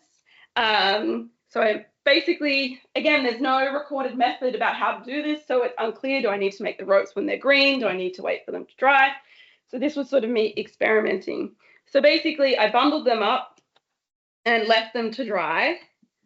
And so you can see here, they're the bundles. And this is when I came back, and after a few weeks, and they're dried. And then I attempted to try and make them into ropes of bents. So it was a failure.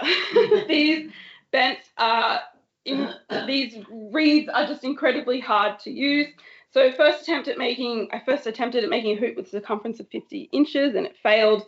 The bent snapped when I tried to manipulate them into a hoop. I repeated this experiment with different amounts of bents to create different thicknesses, as well as different types of bents for different sized hoops. It was still a failure. So thinking that perhaps I'd left it to dry too long, I went out and cut some more and tried to work with it when it was only sort of half dry. It was still very hard. This is what I ended up with. So a hoop made of reeds, snapped while I was making it limp and out of shape. And I've brought an example of my failed hoop here so you can have a look. So overall, this was a bit of a fail. With Common Rush, it's extremely frustrating to work with. These bents are really good for making anything that needs flexibility, like ropes to form hoops of a farthingale. So you need bents to be really flexible, and Common Rush is not. Perhaps in a large bundle, as described to splint a broken leg, these would be fine, and maybe in other types of garments that you don't really need to have a lot of movement. Maybe in the belly pieces of doublets, they would work. But for a farthingale hoop, they did not. So moving on from Common Rush, I decided to focus my attention on the grass most similar to esparto grass, so marram grass. This type of beach grass is native to the coastlines of Europe and North Africa, where it grows in sand dunes. It was also introduced to Australia, and it's an invasive weed. So it was introduced by European settlers in the 19th century. They thought our native spinifex grass wasn't doing a good enough job to stabilize and preserve our sand dunes, so they introduced the European grass, which actually does a worse job because Australian sand dunes are different. But surprise, surprise, it's doing quite well in Australia, and it is all over the beaches of the Mornington Peninsula near where I live in Victoria. So these are pictures of it, and you know, our famous beach boxes there. So I was able to easily harvest it. My boyfriend was like, I'm not going to come near you because they're going to think you're illegally cutting grass. And I'm like, no, I know the difference now between the native and the European. Like, I can argue my case that it's fine. So it was night and day working with marram grass. I was able to easily harvest it. This is a picture of it harvested. And it's because this grass is not hollow like reeds. It's interesting. It's like the grass has like curled in on itself and created something like this. So rather than being hollow round reeds that when you try and work with them, they just sort of bend and don't work. As you use the marram grass, it becomes extremely flexible. It doesn't sort of kink and bend. And the more I worked with it, the better I became at doing sort of the joints between the hoops. And basically, it was, I couldn't believe it. I was like, oh, this is actually so easy to work with. So I have one of the, so this is my failed fence, you can see. This is the marram grass. Like, it is incredibly, I didn't bring my whole farthingale because I'm afraid Australian customs will take it off me as I try and come back in, because they'll be like, this has like plant matter in it. But this is the marram grass, and so you can see it's just, I was so surprised when I did this, and then I made the farthingale about just how amazingly flexible this is. You can do this, it's not going to snap as you're walking through, you know, a room, you know, it's like, how do women fit through doors? Well, it's pretty easy to fit through a door in this. So yeah, bents made from marram grass, or hoops made from marram grass, would have added a surprising amount of flexibility and structure to the garment. And as obviously my experiments show, it sort of quickly flips back into shape when manipulated. So you can see this is sort of the marram grass with the curls. You can sort of see how it's curled in, and then this is the Common Rush, which is sort of like hollow. And so these are all of my ropes of bents that I made, and this was the farthingale when it wasn't quite finished yet, but I had to take a photo. And I'm just using the method that's outlined in Patterns of Fashion 5 that is evident on the Spanish farthingale.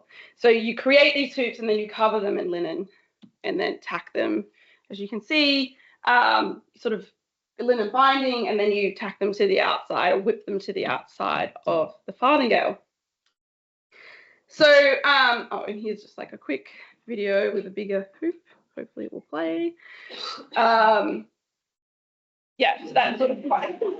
Me trying to not get on camera. But just to show you the range of flexibility that you get with this. And I mean, honestly, I was so surprised. I mean, I shouldn't be. I shouldn't doubt, you know, the tailors of the 16th century. But yeah, I was so surprised about how amazingly flexible it was. So I would really actually like to try millet grass as well. That's next on my list, because when I was at School of Historical Dress on Monday, they showed me a bit of the hoop that they've used with esparto grass. And esparto grass, it actually looked quite similar to the millet grass that I have harvested. Well, you get them out of the brooms in Australia, and I'm going to use at some point. But overall, what are the conclusions? Not all bents are created equal. They're not all good for the same thing. You couldn't just go and use whatever you've got. Obviously, these grasses, any biologist would tell you they're very different plant structures and they're not all going to behave the same way. So I think that marram grass was the most likely contender for bents in England in the 16th century. Common rush is hard to work with, but not impossible. I feel like millet grass could possibly be another big contender as well if it behaves similarly to marram grass or to esparto grass. So when this helps me to think about, okay, why did whalebone come to then replace this? Well, it's definitely not as long wearing or as strong as whalebone, which is obviously a type of natural, plastic almost. So over time and wear and tear of hitting these hoops against furniture or other surrounding things would eventually have softened the reeds and have warped the hoops. So I'm sure if I was wearing this quite a lot, it would eventually sort of soften and need to be replaced. And this is common in Elizabeth I's accounts. Her tailors commonly replace the hoops of bents. So preliminary experiments using it to stiffen a pair of bodies also shows it is prone to breaking in the boning channels around the pressure points. So the front of long-waisted bodies or on the tabs when you bend over. And when you see esparto grass used in Spanish stays, for example, they're always in places that are never going to bend. So they're never used at the waist. They're only ever really used in the front panels. So there's never going to be the type of pressure placed on them in the types of bodies that were common in places like England and France, where the tabs sort of come over the hips. And you can see that sort of some synthetic baleen on that side, and that's the marram grass on the other side. And so this obviously accounts for why something like whalebone, which was a foreign import that was often subject to duties and other restrictions, came to replace this sort of local, more easily and presumably cheaper material. So whalebone was just a far superior material for particular purposes. So I need to experiment more, but I hope that this sort of paper shed some light on what bents actually were and the ways that I guess we can use written sources to inform this and how my questions are coming about. And I actually want to revisit some past work. So with this French farthingale, I did sort of casings and put in some wire and synthetic baleen, but I'd actually like to see whether creating hoops like this and then whipping them to the bottom of the farthingale in the same way that they used in the Spanish farthingale works. And then obviously this is a farthingale sleeve and it does have baleen in it, but there are mentions of farthingale sleeves made from bents, so whether this works in sort of the same way that the farthingale is working. But yes, that's it. Thank you all. Okay, I am delighted to welcome you all to the final session of the festival. So we're kicking off with our final keynote from Hilary, and then we're going to transition straight into our sofas from this morning and have all of our keynote, Hilary and our advisory board members with the round table at the end. So Hilary actually kicked off the network with the first keynote way back at our first workshop. So we've got some nice symmetry. So Hilary started us off with her initial thoughts, and now we're seeing where her thoughts have moved on to following the work of the network and what's happened over the last 18 months. Sorry. So Hilary is a dress and textile historian, curator and archaeologist, currently Associate Professor and Chair of the MA Fashion and Textile Studies at the Fashion Institute of Technology in New York. She has consulted, lectured and broadcast internationally across a wide range of expertise in her field, especially historic clothing reconstruction.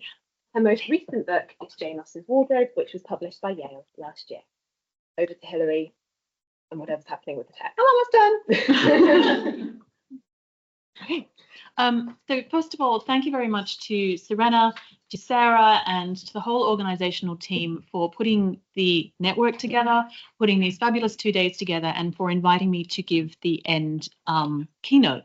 And I've very much enjoyed the last 2 days, and I've also enjoyed the chance to be able to draw in a lot of the kind of themes and trends emerging that I've seen and kind of pull them into what I've been asked to talk about as well, which is kind of where we're going with this.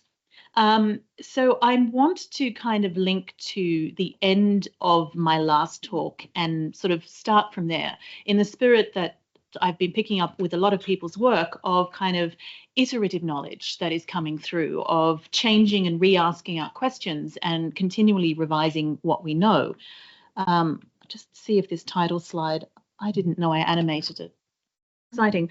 So I'm going to sort of, I ended on a series of questions on my last, when I gave the opening keynote, and I'd like to kind of start with them this time as a way of sort of posing some of the things that I'm thinking about that are still things that I'm thinking about and relative to where we are. So how can we find more alternative ways to pull information on the skills and principles of reconstruction and remaking from people who do it but don't necessarily talk about it or publish it?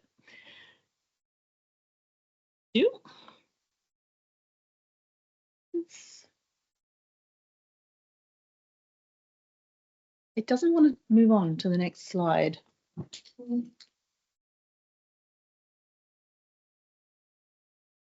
There it is.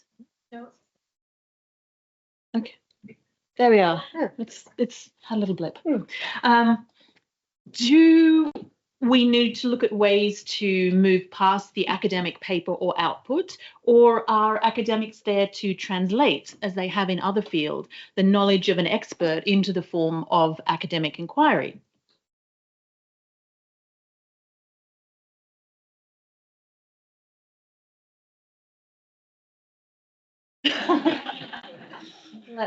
All right. How do we find and connect with people whose expertise is known through word of mouth and, not necessarily through publication? How do we find the experts that so many of us have been collaborating with in the papers that have been given so far? Whew, really is tired.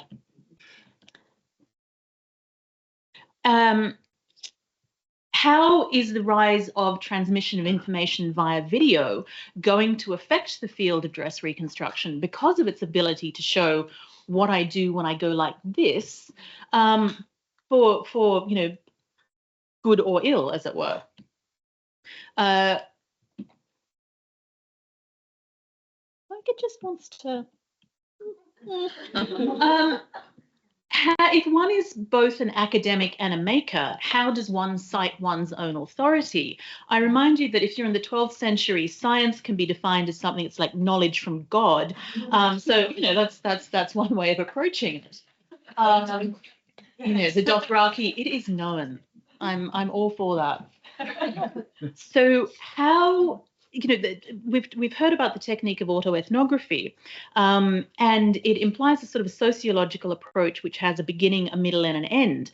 But how do you quantify something qualitative you've known since childhood or for decades or in an informal way without sitting there saying to yourself, I know this thing? This was supposed to be adding like a little bubble every time. So it's doing that.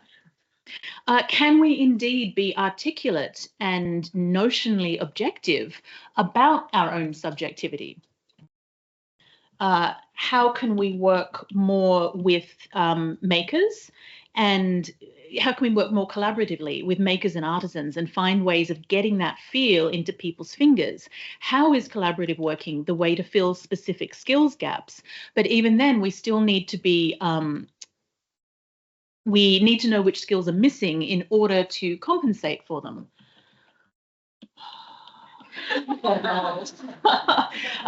But then how do we record what someone else is feeling, what someone else's subjectivity is, and what that motion is doing to them if we are indeed the outside observer? So again, we're sort of touching on the fields of ethnography and anthropology.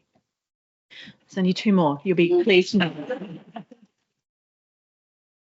How do we this is something particularly dear to my heart.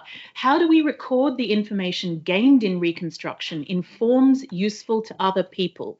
For what is the purpose of finding knowledge if we can't share it with other people who are interested in that knowledge too?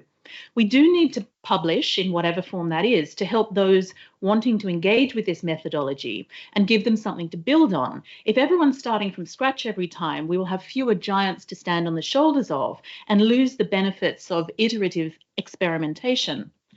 Last time, we can do it. Oop, jump too far. And really, something I'll be talking about more, can we shortcut or speed up teaching the recording and analytical skills necessary without reducing the quality of work or making newcomers feel overwhelmed with the variety of skills needed? So this is kind of roughly where I'm going to be going on this: theory and methodology, teaching and learning, digital, and context and community. And I'm really going to sort of be highlighting just a small proportion of the work being done and what other people are doing in the spirit of shared knowledge and community. So the sort of theory and methodology, thinking about thinking and how we do what we do, there has been a kind of increase in this of late.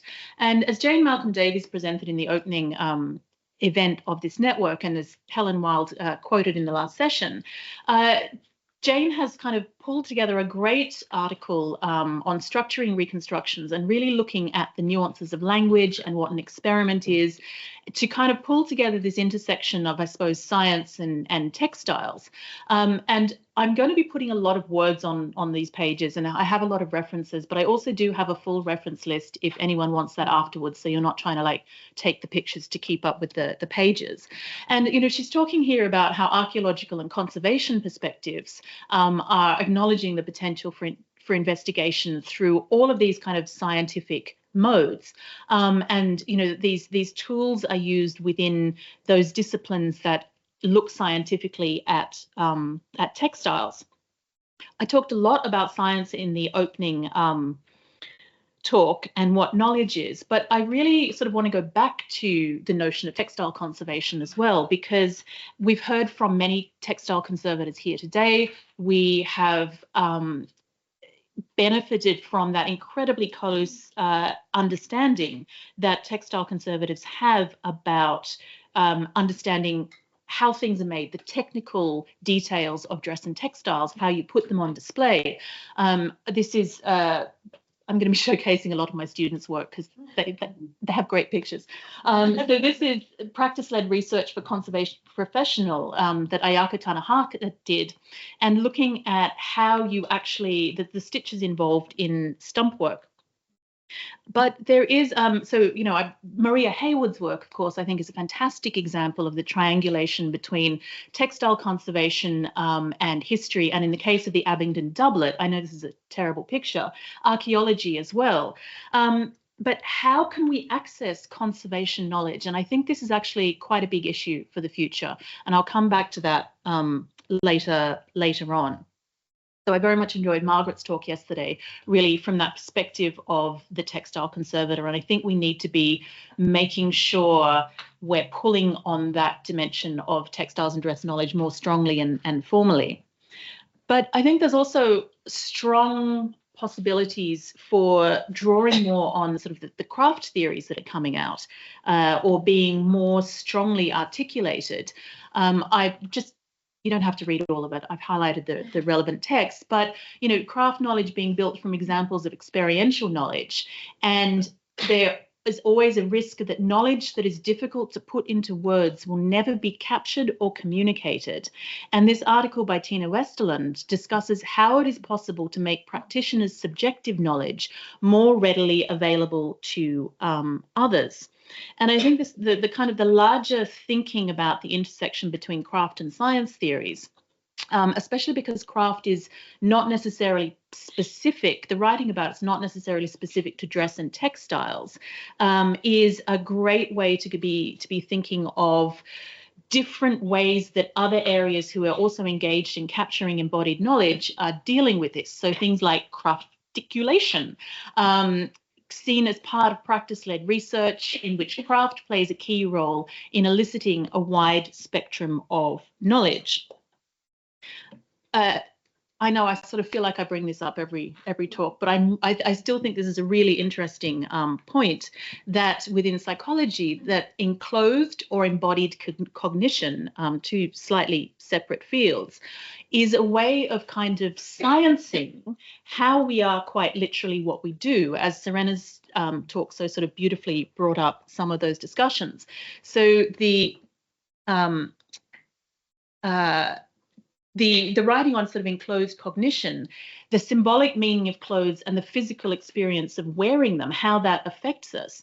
And then the sort of the studies that I feel sort of almost slightly late are coming up with looking at how cognition is actually made in our body, which really is the kind of thinking that Aristotle was doing, like right back at the beginning. But, you know, the aspects of the agent's body beyond the brain play a significant causal or physically constitutive role in cognitive processing. We think through our bodies, basically.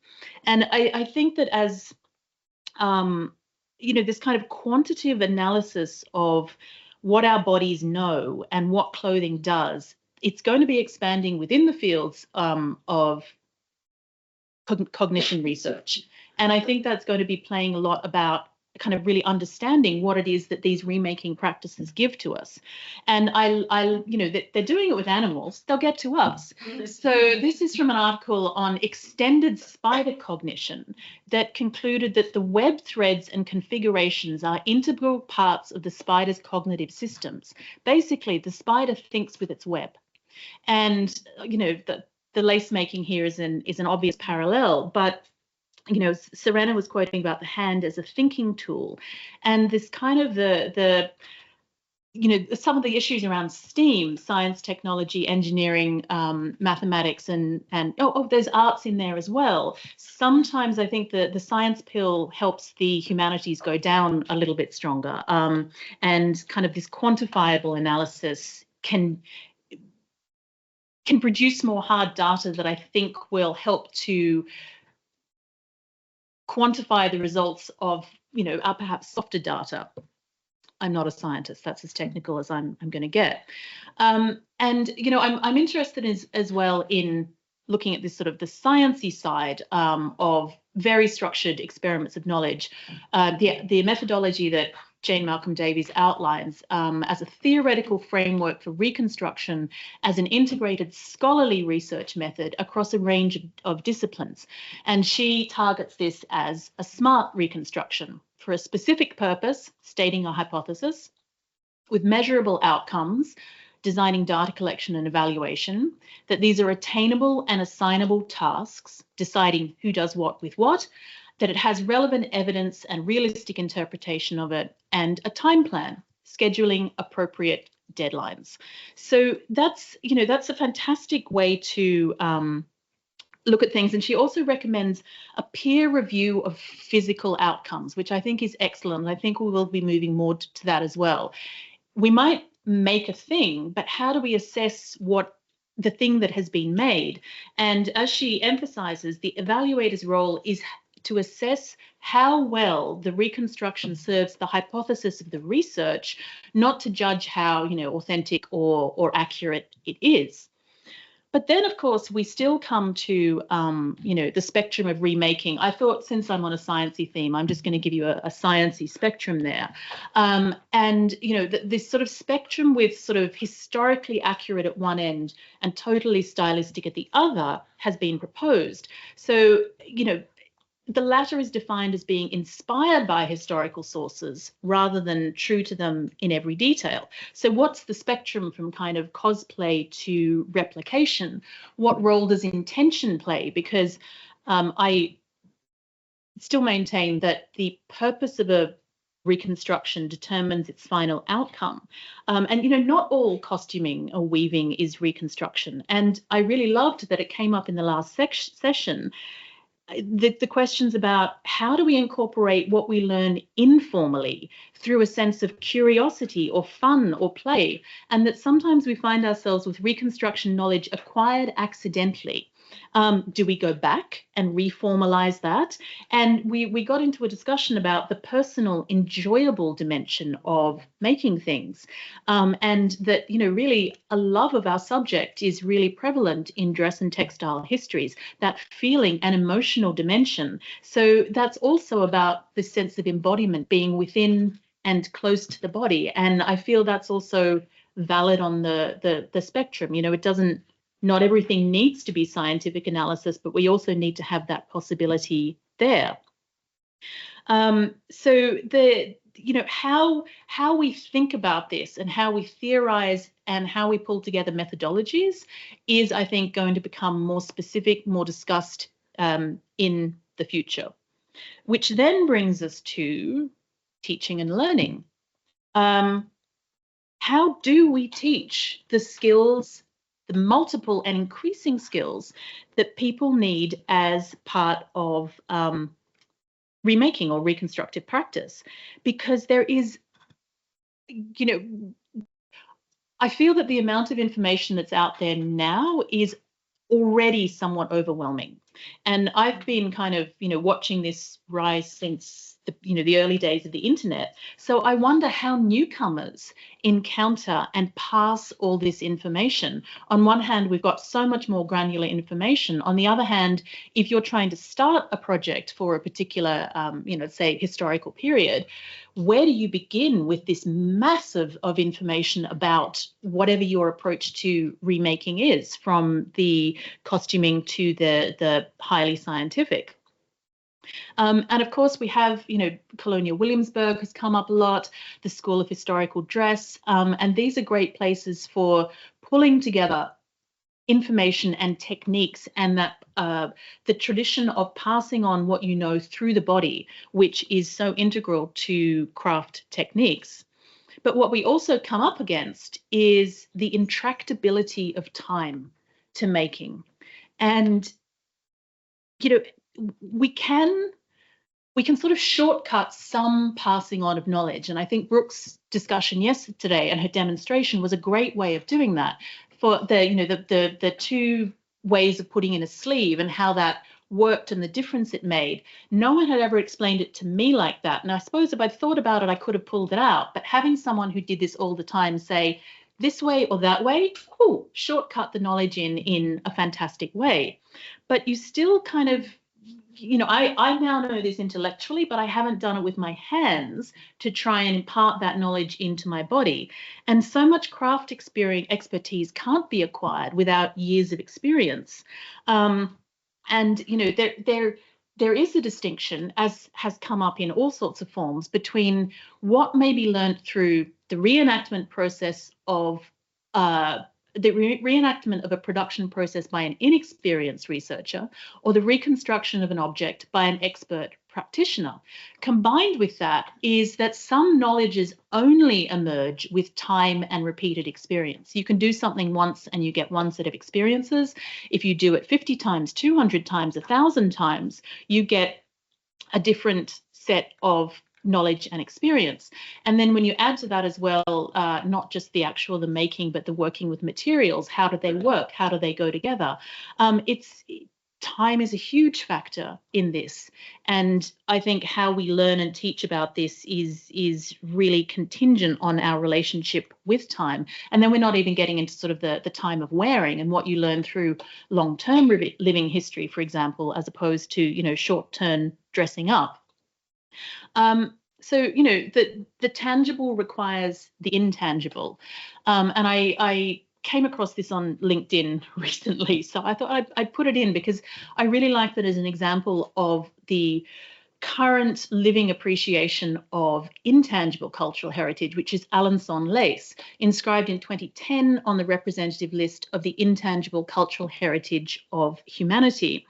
And, you know, Serena's quoting Richard Sennett about knowing more than we can tell. And it says here what the time taken is to learn this craft. To fully master Alençon needle lace making requires 7 to 10 years of training. And it's exclusively based on oral transmission and practical teaching. As Lawrence said in the last session, she didn't have time to learn how to embroider. Not everyone has the time to learn how to do Alençon lace, which is one of the reasons we need to be working collaboratively and with craftspeople.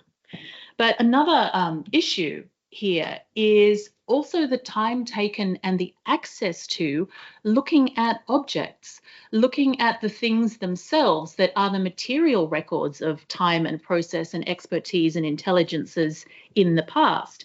The more you look at objects, historical objects, the more you see them, and you kind of, the more you study, the more you see, and then the more you know when you next study it. But again, this is about access to resources, which I will come back to later, and the access to the objects.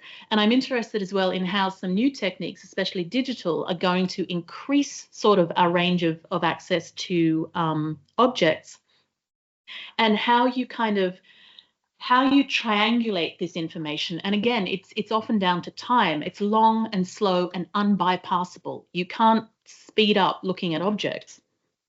So I think it's also an issue of how we record from objects, that we kind of don't talk so much about how we actually go about recording this information. Things like taking a pattern, recording the pattern, taking measurements, recording other construction details, patterns of systematic approaches.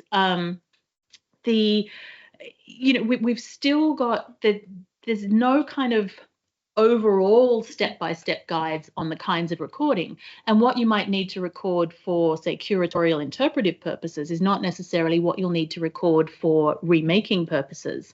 So there's information out there from sort of curators, historians, and conservators, but again, how do we teach that to other people? And the issue of online videos. Sorry, Bernadette, I'm gonna. I really like your hand sewing videos here. I'm just gonna put that on in the background, but I'll mute you. So I think it's really interesting that the proliferation of online videos allows anyone with an internet connection to also learn through direct demonstration. And there's a huge difference here about costuming and experimental history, but they often overlap. And you can see how people do some things. But on the other hand, if you are at home trying to do this, what you lose from that person to person is that your work can't be corrected. Or when you go, I'm having a problem, my thread is knotting, this is tangling, I don't understand why it's not working. There's not someone there to say, it's because of this, and pass on their previously existing knowledge. So I think it's fantastic. Things like Tamsin was talking about working with Bernadette to make a documentary of the Greensleeves project. And I've noticed how many of us used video within these presentations. And it is a great way to at least show some of that process. Although I think there's also things we need to be cautious of about this, which I'll talk about in a little bit. And what I also finding interesting, because I am now, I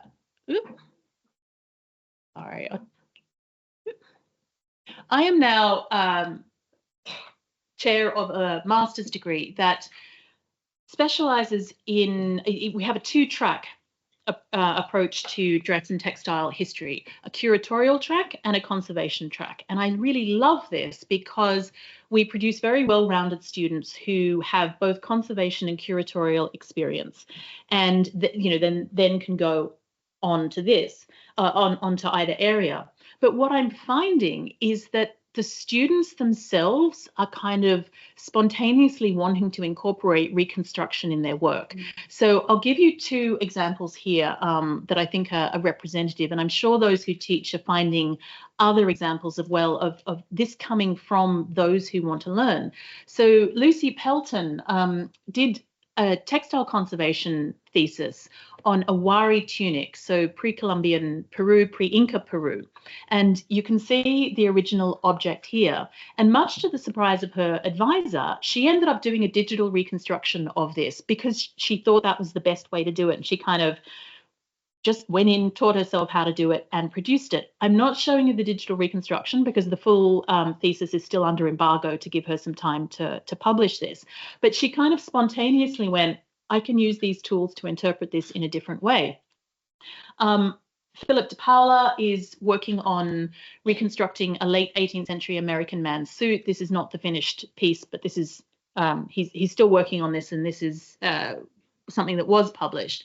And he came to me when I just started and said, I really want to do some reconstruction. Is that possible? And he didn't know anything about my background in reconstruction. So he was really pleased when I went, have you read this? And passed in my Embodied Turn article, but also that I went, no, this is totally possible and feasible. And he'd been a bit nervous that he wouldn't be allowed to do it. As was another student of mine, Emily, who has been crocheting for a long time. And she really wanted to do a different kind of reconstruction project where she took an 1886 pattern and set of instructions, and using her craft expertise, came at it and looked at what that taught us about the development of crochet stitches, because it turns out there's not a lot written about the history of crochet if anyone wants, a new project. And again, she was like, I'd like to do something like this, but I don't know if I can. That she was still questioning the kind of validity of this as a research methodology. But what she came up with, she says here, I would have missed a particular step completely if I'd not endeavored to recreate the object, but instead discovered that this extra pull through was instructed. It tells her about the development of certain kinds of stitches in crochet, and previous experience with these complex stitches gave her the knowledge necessary to notice such a small yet important structural change. And I feel like a lot of what I did in advising her was just getting her to say what she knew. And she'd go, oh, and then I noticed this thing, and then blah, blah, blah. And I go, wait, why did you notice that thing? What was it that you noticed? And again, it's back to that issue of how do we get people to say and articulate what they know and put it into a form for other people. And one of the ways that this is really happening is through all sorts of digital aspects. And I think this is really interesting in all sorts of ways. I'm kind of simultaneously going, oh, I want to do this, this, and this, and then also sitting back and watching how other people do this.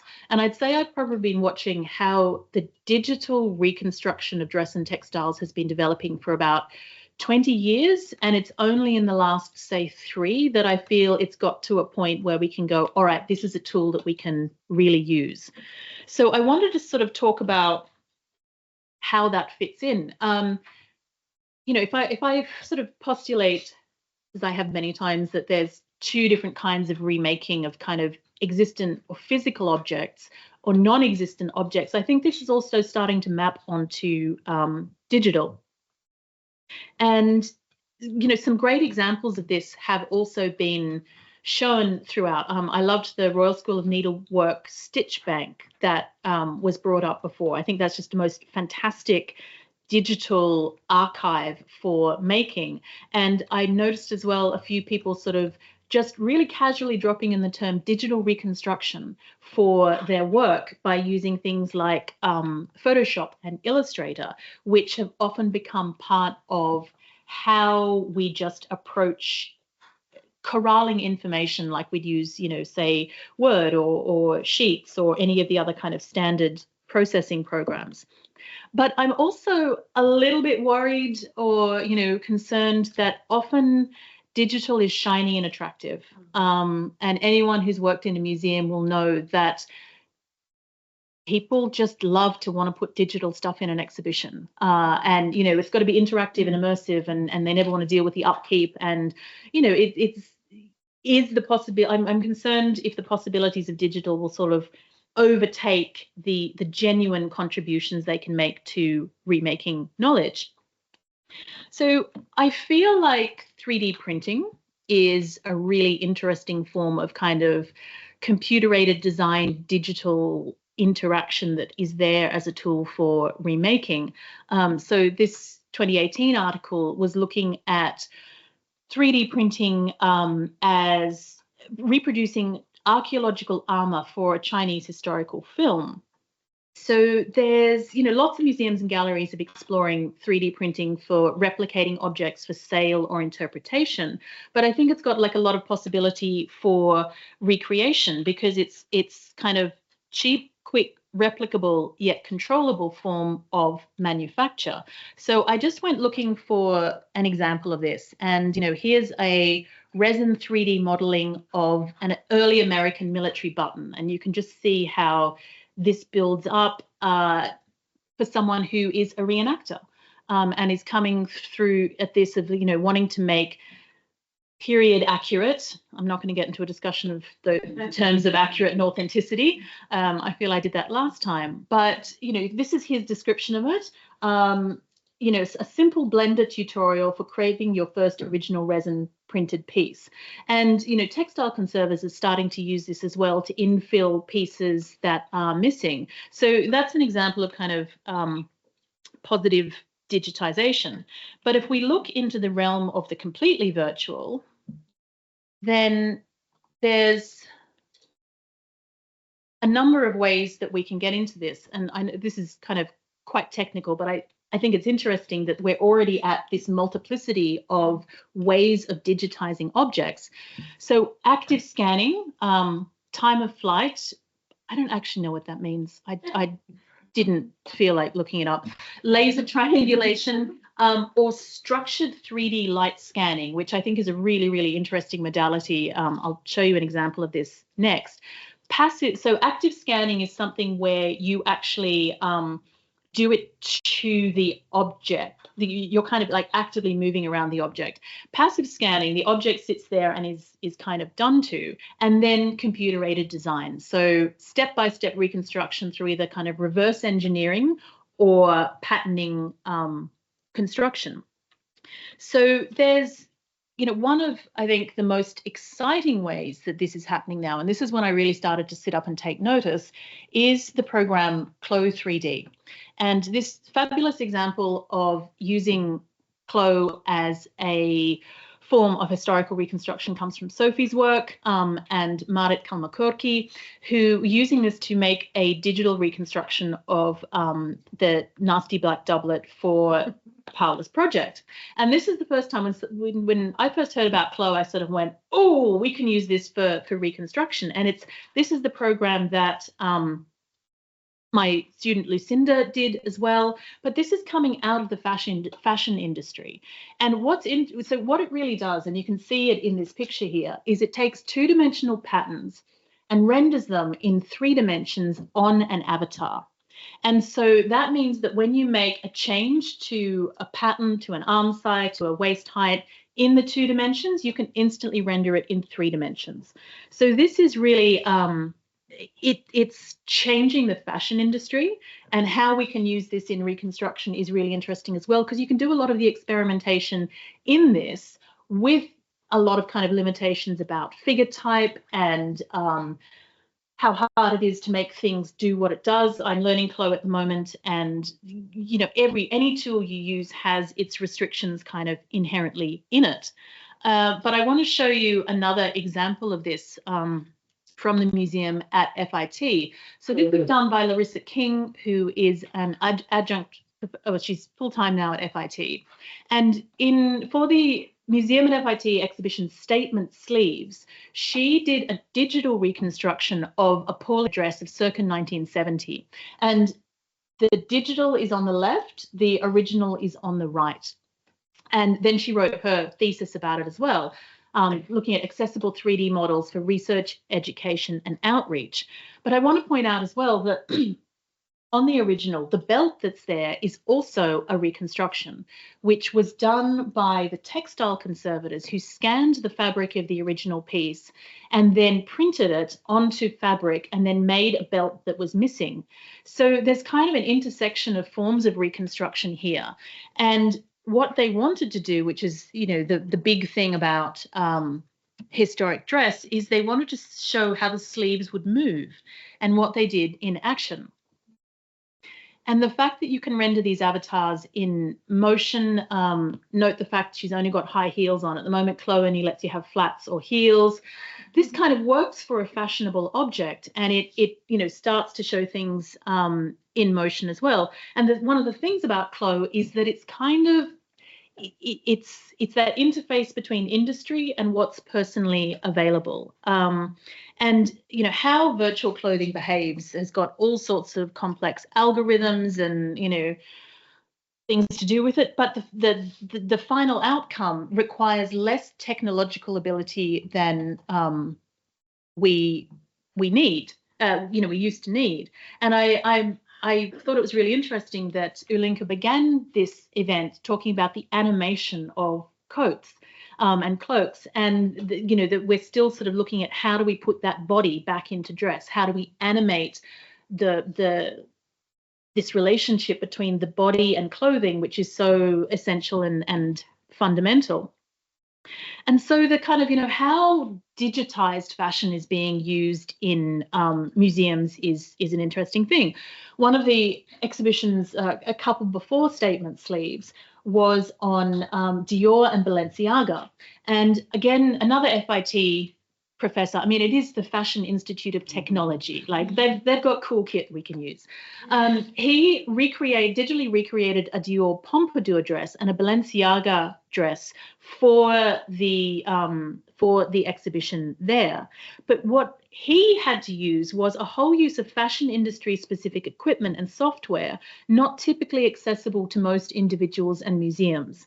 And so it was a pattern digitizing table, a pattern plotter, which is a large scale printer used for patterns, Lectra's Gerber AccuMark patterning software, and then Browseware's V-Stitcher 3D, all of which is a whole different set of tools and essentially craft expertise as well.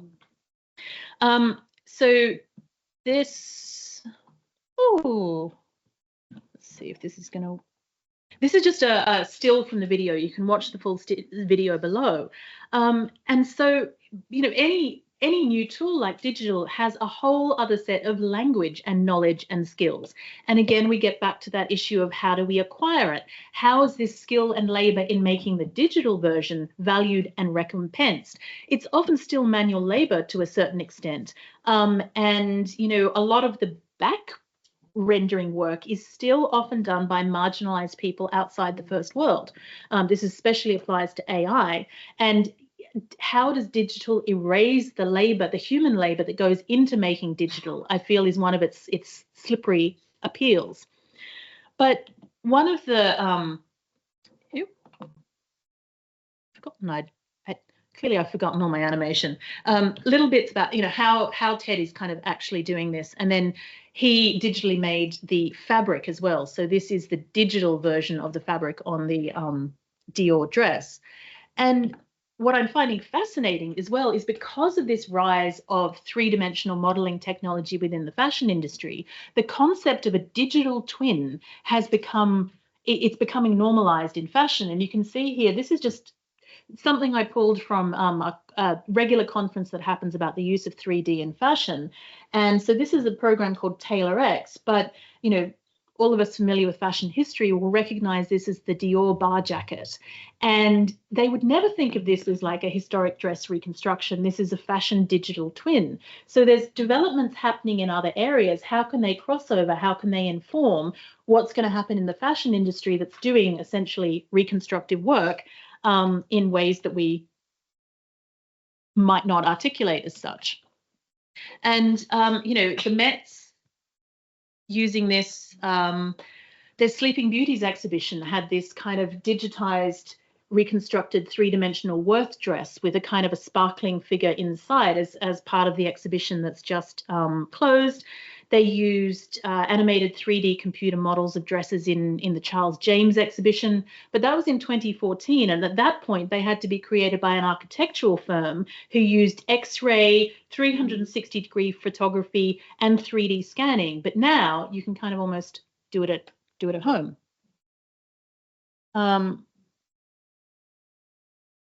And projects like the Exploding Fashion project that happened recently at Central St. Martin's, it's so interesting because I think this is a great example of a multi-dimensional, interdisciplinary, collaborative project that worked both in 2 and 3 dimensions to kind of capture knowledge. So it was really exploring how pattern cutting in the 20th century fashion can be understood through the practices of making, unmaking, and remaking. And so they put the pattern cutter first. But what I love about, one of the many things I love about this project, which was led by Caroline Evans and Alistair O'Neill, is that they used motion capture, which you can see in the middle picture there, to get the bodily stance, not how this clothing looked on a body, but how did they look on a body of the time? What's the Balenciaga pose? So it was there to also explode the mystique of the fashion design process, but pulling apart this designer as sole genius to uncover the people who actually made it. And what they did was, so here's an example of the multiplicity of their approach. So this is a Rei Kawakubo dress, 1983. So this is there was an exhibition at MoMu in Antwerp, and picture 1 is the flat original dress. Picture 2 is a digital simulation showing the movement possibilities.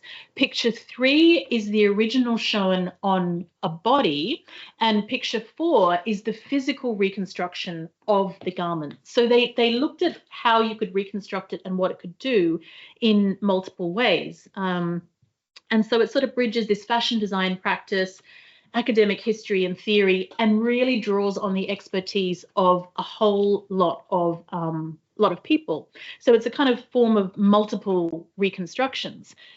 And what I'm also interested in is where people are getting to is digital replicas of replicas. We're going to have the old photocopy issue.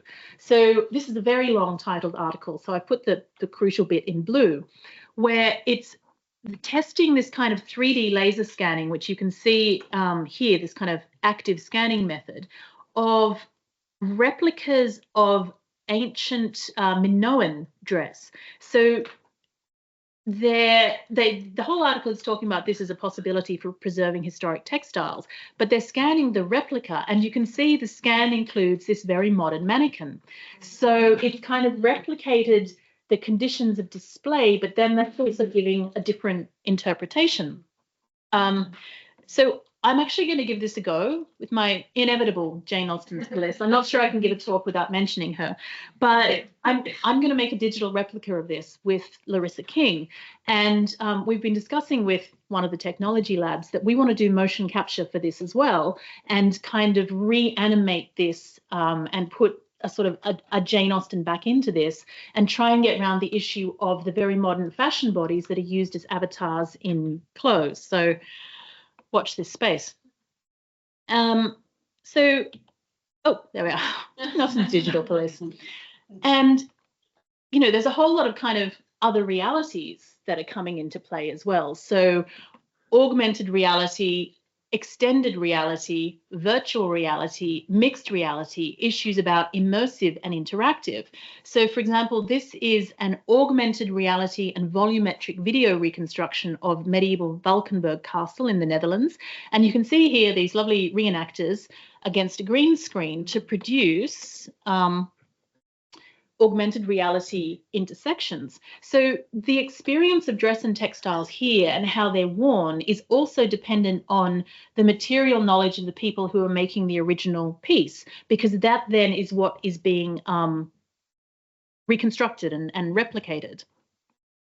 So finally, to sort of move on to context and community, so much of what is possible here is due to the internet.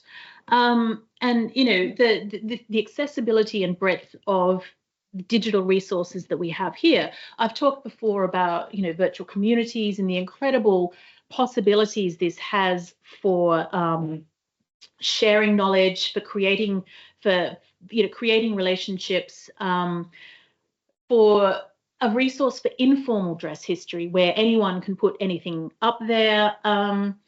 It's the vintage scene, costuming scenes, there's a whole lot that the internet has made possible. which really, you know, I think one of the core things I want to talk about here is the issues of accessibility to resources, because this is one of the biggest things that affects what we make, how we remake it, and how people know about it. So on one hand, digital gives us a lot of things. We have access to high resolution color photography, and often in devices we can put in our pockets. Fantastic. And if you have like one of the little lenses, you can do macro photography on your phone. It's great. We also have access to USB microscopes that can plug into a computer and give you the kind of information that would previously only have been from quite expensive setup. We have a plethora of digitized documents, images, objects in a way we've never had before, and that's expanding exponentially. We have so many more digitized scholarly articles, or just, you know, blog posts, ways of getting information out that is searchable. We also have so many more historically based materials, like the kind that Burnley and Trowbridge produces, to be able to use for these reconstructions. And we have greater access to public and informal research outputs. Yay! All of this is a good thing. But on the other hand, this is balanced by how we access resources like extant objects. How do you actually get to see the thing that you are trying to work with, understand, interpret?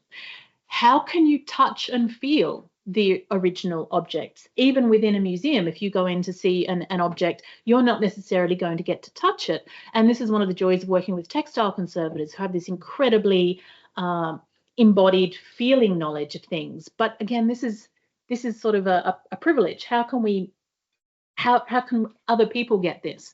We still aren't photographing things as much with the insides and the backs and the constructions, which is more details that you will get from looking at the things.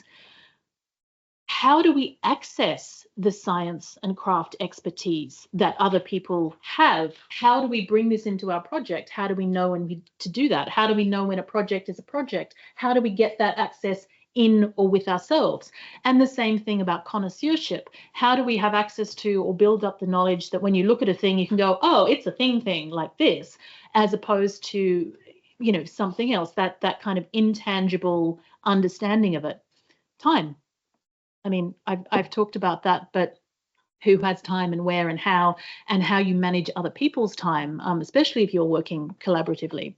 And then also, I think in many ways, sometimes less book access to scholarly books and articles, which is really, you know, something that I'm interested in. So here comes another wordy slide. I'm sorry. I really want to concentrate on that last section, because as I said in my opening talk, you know, visibility does not equal authority. And I think one of the issues about the internet is the illusion of equity and the illusion of memory. The internet is a fallible memory. We have already, the digital dark ages have already happened. I highly recommend looking up that term. The best summary of it I can give is what happened to your texts from 2005. That knowledge is gone, unless you wrote them down. So, you know, algorithms and the competition for attention and visibility online, they increase the illusion of the internet of completeness and also of preservation. So if we're taking these videos and they're available on YouTube and they're available elsewhere, that's great as long as you have electricity. Oh, and an internet connection. What happens when you don't have those? And there's a lot of issues as well with the kind of the research outputs that we have. One, even if you're doing public and informal research outputs, that requires a certain kind of digital literacy or an ongoing digital presence. And anyone who's had to pay for, you know, continual site hosting knows that that has a money value as well. Often it involves participation in special interest groups. How do you decide what's good? If you've got 15 things on, say, remaking an 18th century dress, how do you know which one has got the accurate, the information that is most appropriate for your project? They're less rigorous, and increasingly they're dependent on search engine optimization and algorithms. And something that we sort of discussed informally, and I think has come through as well, is that often feeling can equal appeal. What is accurate is not necessarily what's appealing. People like the myth and the fantasy rather than the reality. And of course, scholarly research outputs, there's issues of language conventions. Academic language is very off-putting to a lot of people. Physical and digital access to scholarly research outputs costs a lot of money. Academic books are expensive. Not everyone has access to an academic library. And I think of this in terms of textile conservation because even simple things like the American Institute of Conservation postprints that have fantastic information on Reconstruction on them, they're not digitized. And where they are digitized, they're only accessible if you're an AIC member. So how is that kind of information gatekept? It's not necessarily public facing. It is peer-reviewed and evaluated and more rigorous, but then it's also often dependent on an academic publishing model, which, as we know, is often highly exploitative and still depends on spending large amounts of money. That free access in an academic library is costing the university quite a lot. And then, you know, accuracy is not necessarily appealing. So that kind of crossover and translation, I think, between these is going to be, all of these issues are going to become more prominent as we move forward. But I'm interested too in to co-opt a phrase of Dinah Eastop's. She wrote a fantastic article on textiles as multiple and competing histories. I think we're in a fantastic stage of multiple and complementing histories. So many of those things that we've looked at today, feminist, queer, indigenous, decolonial, stout or fat, disability, non-textual, object biography, that which is visible, that which is magnifiable, that which is molecular, the production, the consumption, the treatment, the intervention, the interpretation, all of these kind of ways of looking at history are really going to be sort of pulling in. And I think the feminist and decolonial aspects are two of the strongest. I still think, and this is a slide from my original keynote, that we are going to need to introduce more conscious positionality. So the occupation or adoption of a particular position in relation to others, usually with reference to issues of gender, culture, or ethnicity. And I feel that, you know, this also comes from our declaring our crafts expertise. If we are, you know, working with this, or even our digital expertise, I know this much, I've been doing it for this long, I'm working with people who have got this many years of experience or that. And I think that will help to sort of understand where we're coming from, help to connect it with the notion of peer reviewing outputs, but also help to connect it with quantifying the embodied knowledge and sort of going, hey, how do we know what we know, and whose output can I trust? I think that Reconstruction as a mode of examining where power lies in manufacture, especially in Indigenous and marginal spaces, as Gigi so thoughtfully articulated yesterday. So it's a couple of quotes here, one from Stefania Castelblanco-Perez about social resistance of political and ecological and cultural nature manifests itself in craft practices in terms of materiality and implicit meaning, or Justine Woods's notion of making as restitching alternative worlds of love that reimagine identity outside of and beyond colonial consciousness, looking at her own First Nations heritage. And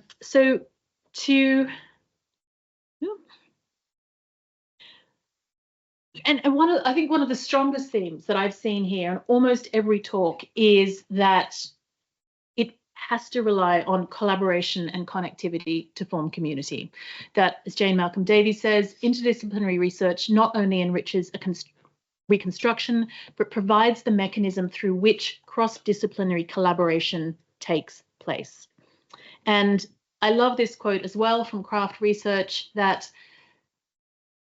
the most important entrance to the understanding of the notions of science, craft, and theory is through the notion of communities of mutual learning. And I love that as well, because learning is open-ended. We will never know all that we need to know, but we can learn from each other with agreements and disagreements. So that really leaves me with a quick recap of where I think the futures of dress and textile reconstruction are going. better theorization, better integration with existing craft and science-based theories. I would love to see an increased access to scholarly resources, however that happens, to make better connections between all of these theories and between makers, to increase teaching sites for hand skills and craft skills, that there will be a proliferation of online sources. Working out how we evaluate those is a different matter. The rapid rise of digital as a tool, but I think there's a difference between as the tool to do or the tool to enable doing. More articulation and I think cross-publication and formal collaboration between conservation and history. I think we're only going to see a growing interest in it, more commercial recreation, which is also going to be changing the field of how we're engaging with that. Increasing nuances of the making languages, what it is that we say, how do we talk about these things. And I'd love to see equal collaborative weights, that the academic is not more important than the craftsperson, that everybody who is involved in collaborating in these projects is given the due for the knowledge that they contribute to it. And on that note, I'm going to end. And thank you all for listening. And again, thank you for inviting me. And I'm very much looking forward to the roundtable where we can open this to some of the other amazing experts in this field. Thank you.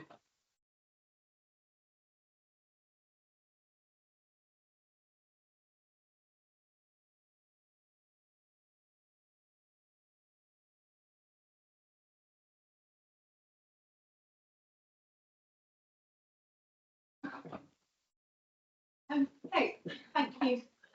Firstly, thank you to our wonderful advisory board for being such a wonderful support as we've developed the network over the last 2 years. And we'll be soon formally to ask what do you think we should do next? But I thought that would be a nice way, especially building off of Hilary's final slide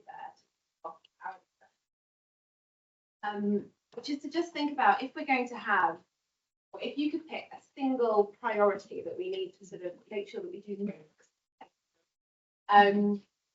The wonderful list of all very important things. Where should we focus our energy first? What's the first thing we should? I'm looking to Hilary to kick this off. I find that really hard because I think one of the most important things is not maybe the linearity, but the iteration.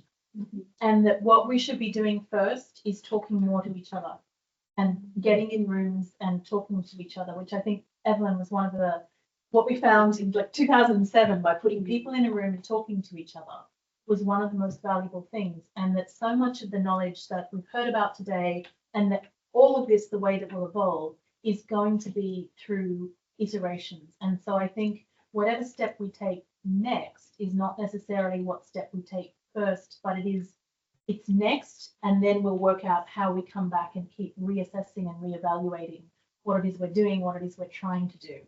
Is where I might go with that. I feel that's a little bit nebulous, and I'm very interested in other people's take on that. But really, I ought to be turning to John for the kind of historiography of how we are here. But certainly, one of the reasons that I was delighted when you and Sarah invited me to be part of the advisory board was that sense of going back to, it was actually 2006, when we, almost 20 years ago, when we put in an AHRC network grant for a project on early modern dress and textiles to do a radical thing that really had only been taking place within John's BNA course, which was a 2-year course, very intensive, set within a museum where you could handle objects on a regular basis. We wanted to all do this in 6 sessions in the university in the East End, and it was actually Lisa Georgian, much lamented her loss, whose daughter was an absolutely passionate reenactor. So yes. And Jenny Tiramani was her neighbour. she pulled in that group to work alongside all of us and museum professionals who I already knew. But there was a lot of suspicion 20 years ago. A lot of suspicion that, and a depth of mistrust that the reenactors didn't feel that academic historians or art historians really had a clue. Academics thought, well, where's your footnote? And conservators and curators just sort of put hands up and said, my God, when was the last time you looked at a real thing? And a lot of it was actually made possible by places like the V&A being willing to firstly put their material out completely on the web, and secondly being able to allow you to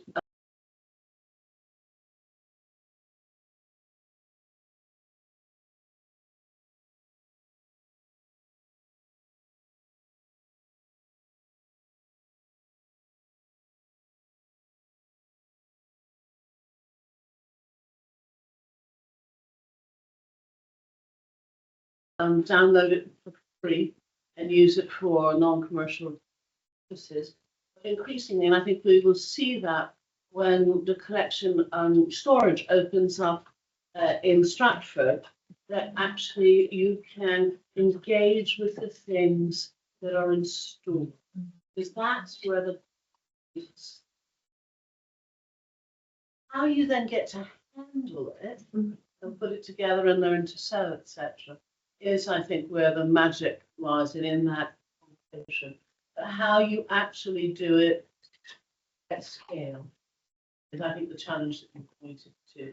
So I was delighted that we were able to open with Olinka's. I've got some great photographs of braiding Olinka's hair to try to get it flat enough against her head so that we could put a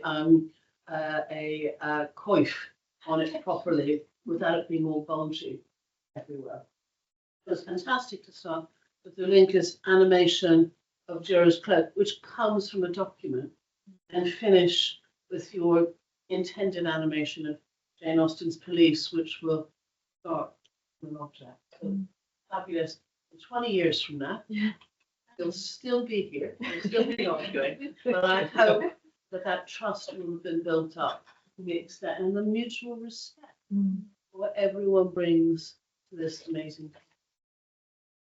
And could I add that I mean, my answer to your question would be that yes, collaboration is crucial and mutual respect is, but what's also required is a recognition that the different parties have different objectives and priorities, and that that's okay.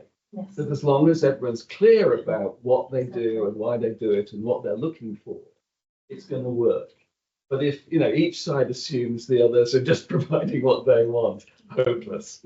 And I think, as someone who trained as a historian, and my feeling is that, as Evelyn says, there was a lot of suspicion and a lot of disdain. I mean, university history academics, thought museum people just dealt with, rich people's things, and that's, important. And craftspeople, well, that's not what we do. That's, what people do as a hobby. And those views, especially, I mean, those views persist in other countries. I've done a lot of work in the United States, and the United States is a huge country, and there's much regional variation. And Colonial Williamsburg and the University of Delaware Winter Tour programs stand out as exceptions. But in other places, naming no names, I've met extraordinary disregard among professional historians for both museums and craft people of various. Very depressing. And I think actually in England and Britain more broadly, one of the interesting developments is that nearly total deindustrialization in textiles, and to a considerable extent in clothing, mass clothing manufacture, has actually helped. If you were a professor of economic history at the University of Manchester in 1955, the board of the university would have lots of cotton manufacturers.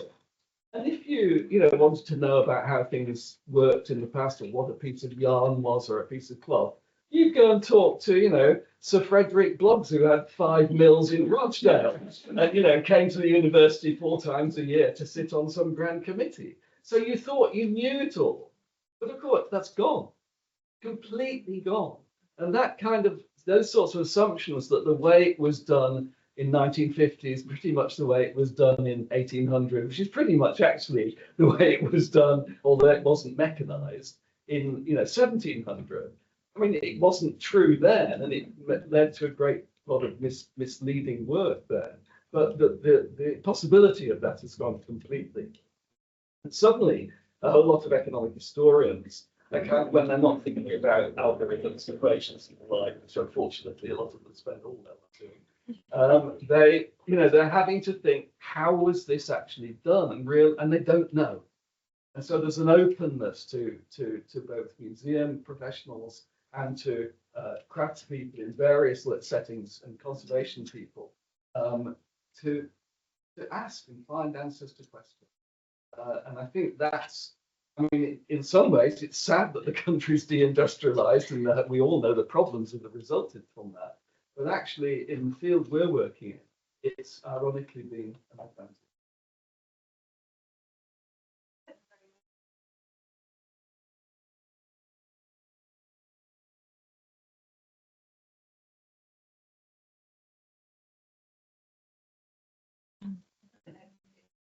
Yeah, I mean, well, I have to say that, well, first of all, I was very surprised to get the grant.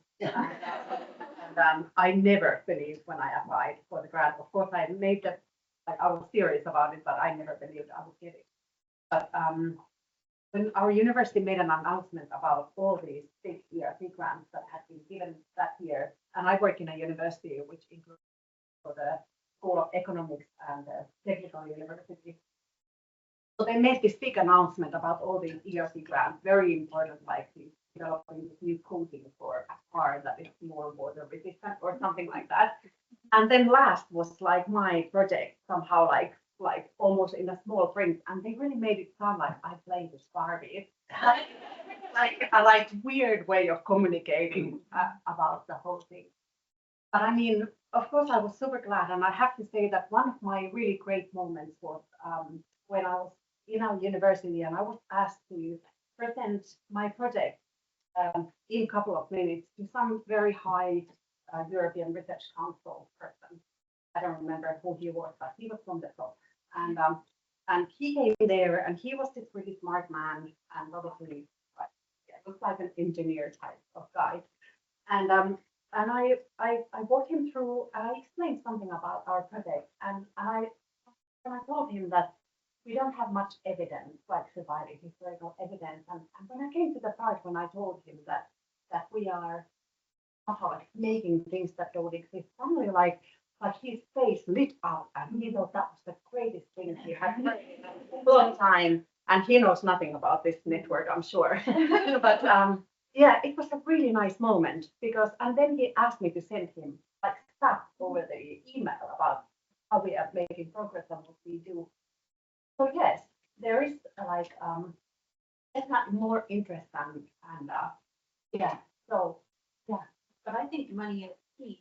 And I did appreciate the talks that I went to where people were open about the costs or the limits in their budget, because there's huge discrepancies between projects. We were really fortunate to have €2 million, and it enabled us to do the kinds of reconstructions that most of us could only ever dream of doing. Like, we were able to really pay the people we were working with for their time, which I mean is that's always, you know, I really appreciated, Hilary, your stress on the importance of time to learn your skills before you even start doing the reconstruction, because the time, how long does it take to knit a stocking? How long does it take to sew all of your seams?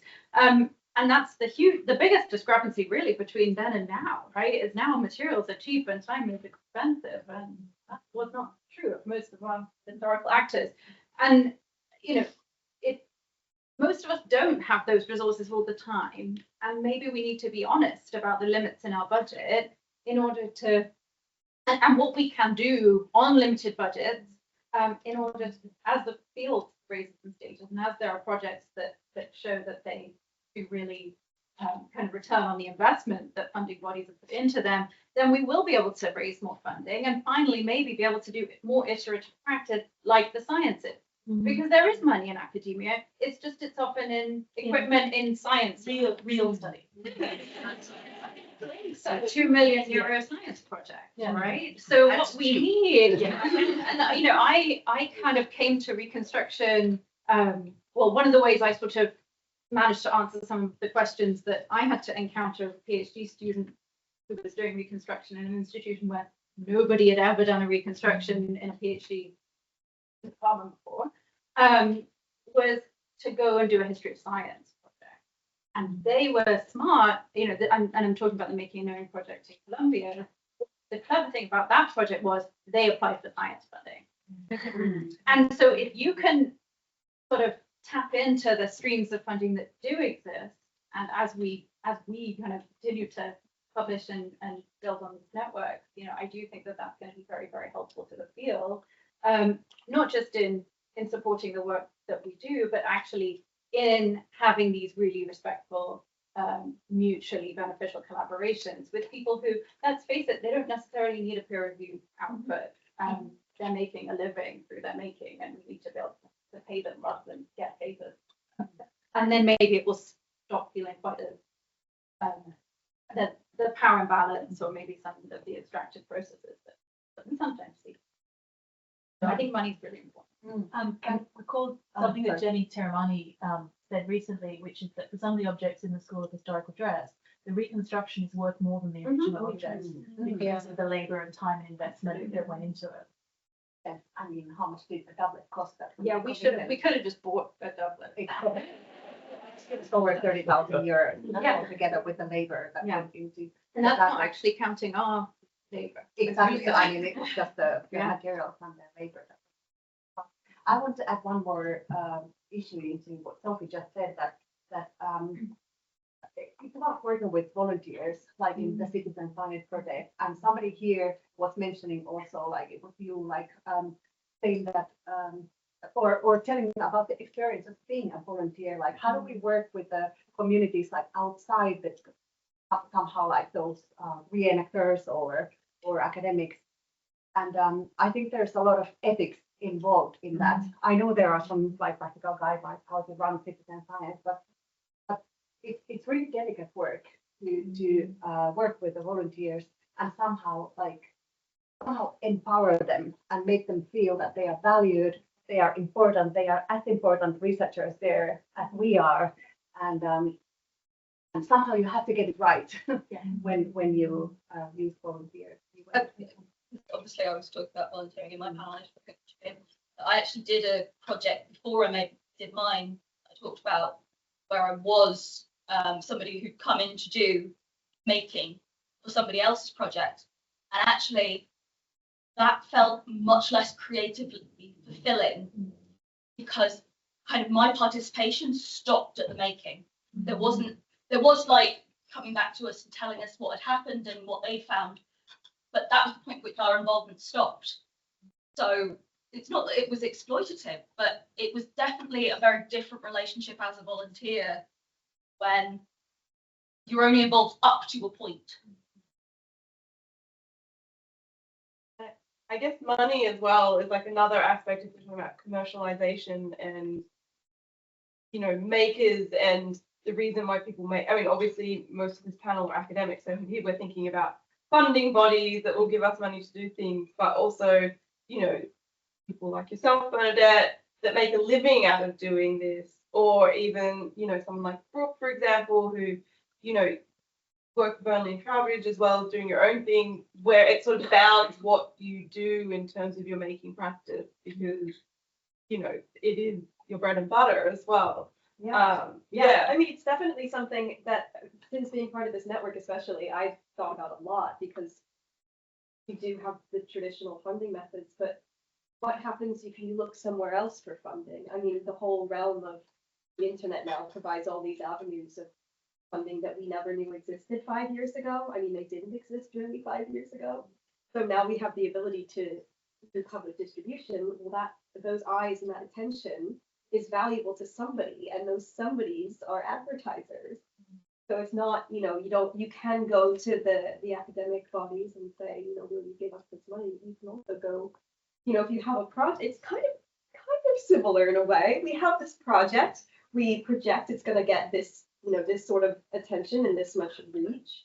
And of course, this is something that I've learned over my career of doing, internet distribution of you have to sort of be able to predict those analytics and to establish that platform to be able to sort of guarantee a certain return. And it's been really rewarding for me to be able to collaborate with academics to guarantee a certain pay for work, to have those academics come and work with me to get paid. And my audience gets really wonderful, legitimate information, which, it's something that I've realized very quickly is the video takes a long time. The managing and running and maintaining the platform takes a long time. When do I have time to research? The Reconstruction takes forever, I'm sure you know. I can only do so many projects a year. I can't, for everything that everyone in the world really is interested in, I can't cover all those topics. But you all can, and I can, I can share this platform, and I can share the revenue that comes in from that, and I can, I was also thinking as well about almost like the democratization of knowledge, but also, because that's like the big thing that I think has come out is the value of collaboration. But then if you only, as we know with academics as well, not everyone gets a grant, or, there are politics involved in these types of processes as well. So, it feels like, and also for someone like me who's in Australia, when, I had Hilary for a while. But, I remember I felt the same. During my PhD, I put in the thing for funding for materials. And I remember speaking to someone later, and they were like, yeah, we had this like really weird application, like someone just wanted like this silk fabric. We approved it, but like that was me. So there are some places that are definitely behind, and it's hard to collaborate when, travel is so expensive. And, I recently applied for a grant with our funding body, and I was told to take fashion out of the title. So like there are places, I don't know if we have an answer to this. We are getting better, but it still seems like in order to enable collaboration in the way that, is so important and fruitful, you need money. Almost like we need to be sneaky. So clients in, give us the money. Yeah. So I'm just going to suggest you do just that. And don't in any way. And so having finished the project where I collaborated with Paula on fashioning the early modern, I then got £1 million from the Welcome because of my relational skin project. And because actually what I was able to do there was the point that Hilary was making in her talk, which is how do we put the body back into dress, and actually being able to reach into the past and talk about the bodies of people of colour, and with which Gigi has really made us think about that kind of assumptions that we have about the past, disabled body, and the body that is larger or smaller than the Aristotelian norm, actually dress and the physicality of experiencing the remaking of dress. It's extraordinarily powerful for that. But that's something that all kinds of funders are genuinely interested in, and it brings in a history of medicine, a history of science, where there is far more funding.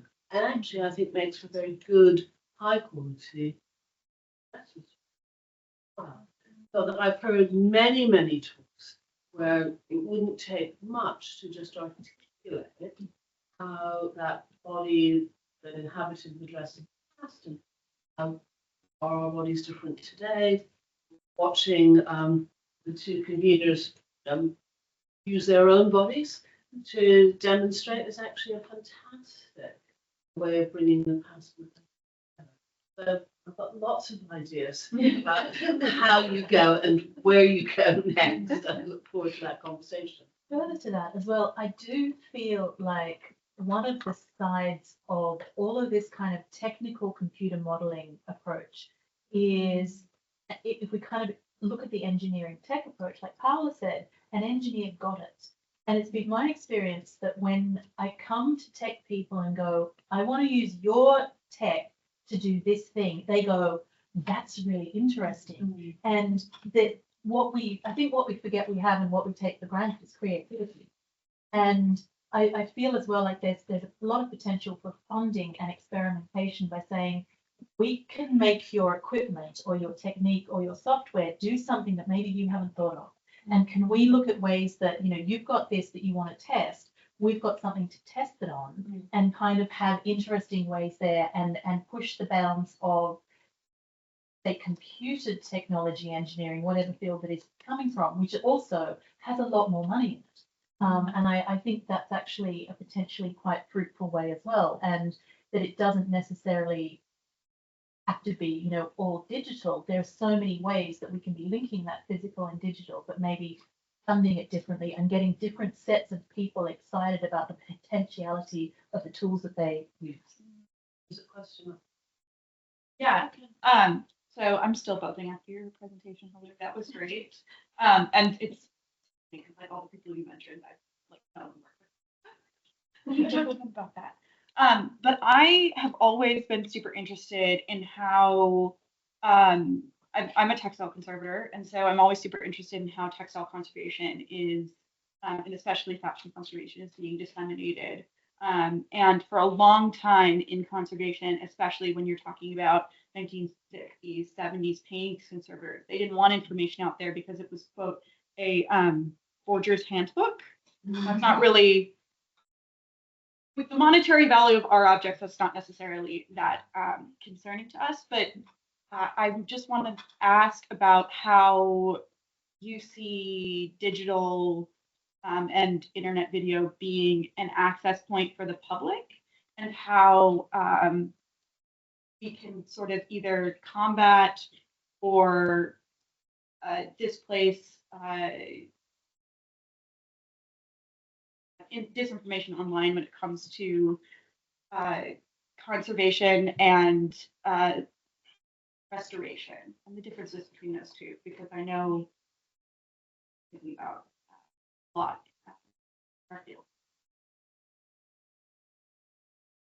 It's a lot, I know. All right, I'll start this one off, but then really open it up. I think what's interesting as well online is how much of the replication of institutional authority is being replicated online, or kind of offline is, authority. I think what's interesting about your work, Bernadette, is that you have managed to kind of build up reputation and respect through the work as well. But, off the top of our heads, if there's a video that comes out from the V&A or the Met, for example, it already has that institutional authority attached to it. So this is sort of a good thing, but also does that then replicate some of what is perceived as gatekeeping or is gatekeeping in other ways as well? How can other museums, do things need to come from an institution? Does that automatically give a certain kind of legitimacy and weight to it? I think of those fantastic dressing videos in the 18th century that Liverpool museums put out. So I think a certain what carries over of authority has perspective there, but then I also wouldn't want that to shut the door on authority gained through this kind of informal, less academic public research that is built up through that vehicle of online. So I don't quite. I mean, I think there is a problem here, and the problem is the word various people have said they don't really want to talk about, which is authenticity. And the original objects are not democratically distributed in this world. They are concentrated in museums and to some extent archives. And museums in this country, anyway, especially local museums, are under terrible financial pressures due partly to our previous government, retrieving my prejudices. And and that's a real problem because it means there isn't, they don't even have the resources in many cases to start making these overtures to engineering funding bodies who might, want to. I mean, there is in textiles, which is what I work on particularly, there is all this high-tech equipment for digital analysis of surviving textiles, but the ability to use it and have access to it is very limited. So in one sense, we want hierarchy, we want museums to be sources of confidence in authenticity. I think we all want that, and they're the people who can give it, the combination of curators and conservators who we've heard about working together. But at the moment it's very difficult, and hence problems that I've noticed coming up in a number of the papers, problems about nomenclature. I'm very interested in the relationship between words and things and representations of things, that three-way relationship. And do we know what I was talking to a linker about this. Do we know what a camlet was at a particular day? The names, you've got to remember, we're talking about at any period before the mid-19th century, textiles, and by implication, textiles particularly used in dress, were the most traded manufactured commodity across the world. And not just in the Atlantic or Europe, but across the Indian Ocean and so on. I mean, and so these were commercial products. And commercial products for centuries have had names that essentially are selling devices. I mean, that's why the worsted makers in Yorkshire called things everlasting, perpetuana, durant, these wonderful words. This will never wear out because it's so brilliant. And the name encapsulates, but they changed, but the thing changed all the time. And then how the heck you represent the thing, or whether you're even as an artist or whatever bothered about representing it particularly accurately, or that there are other motives for representing it in a particular way, which in some way one might want to consider inauthentic, the patron's wishes or whatever. So I do think that there's a particular issue with authenticity, and particularly with how the digital and issues arising from the digital can work for museums who are under such pressure at the moment. I think this question also really speaks to the importance of collaboration. And this is something that I think about a lot, because I think it's so easy, especially nowadays where everything is so democratic, it's easy for authority to be misplaced and misperceived. You made this point earlier about how just because someone's really well known or has a certain reputation does not necessarily equal authority.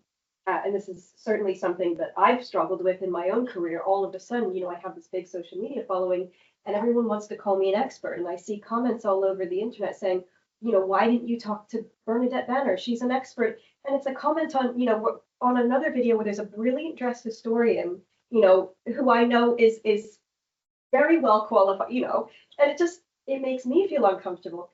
But being able to combine forces in a way of, okay, maybe the V&A YouTube channel has authority, maybe my YouTube channel has authority, but then we can collaborate with, this requires discretion on the part of whoever. Again, this, goes back to the issue of democracy and information dissemination. It then places the burden of, okay, then I have the responsibility to work with people whose work that. What is authenticity? All goes back to that question.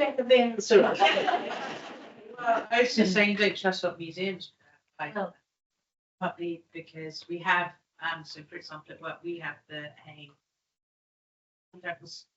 buzzword, but the idea is we want many people to see our objects online, our palaces. So that means that our blogs are now search engine bots. That means that our TikToks, I get 5 sentences about anything. So, and then just for example, just sort of when the filming happens, for example, the TikTok on the apron today has the wrong date on, because when we were filming it, we still thought that apron dated to about 70. Then as the observation sort of moved on, we realised that actually it had a date as. It's just very interesting, this idea of gatekeeping is where we don't want to gatekeep. That means perhaps we simplify and put things out at such speed, not as sort of authoritative that perhaps we should. I think this is why conversation is important because everyone's going to mess up at some point.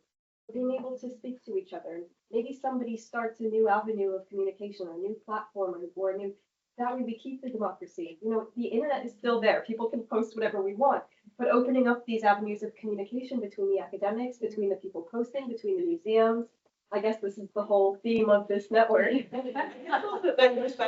I've been posting on Blue Sky throughout because I found the Twitter community to be wonderful up until about 2 years ago.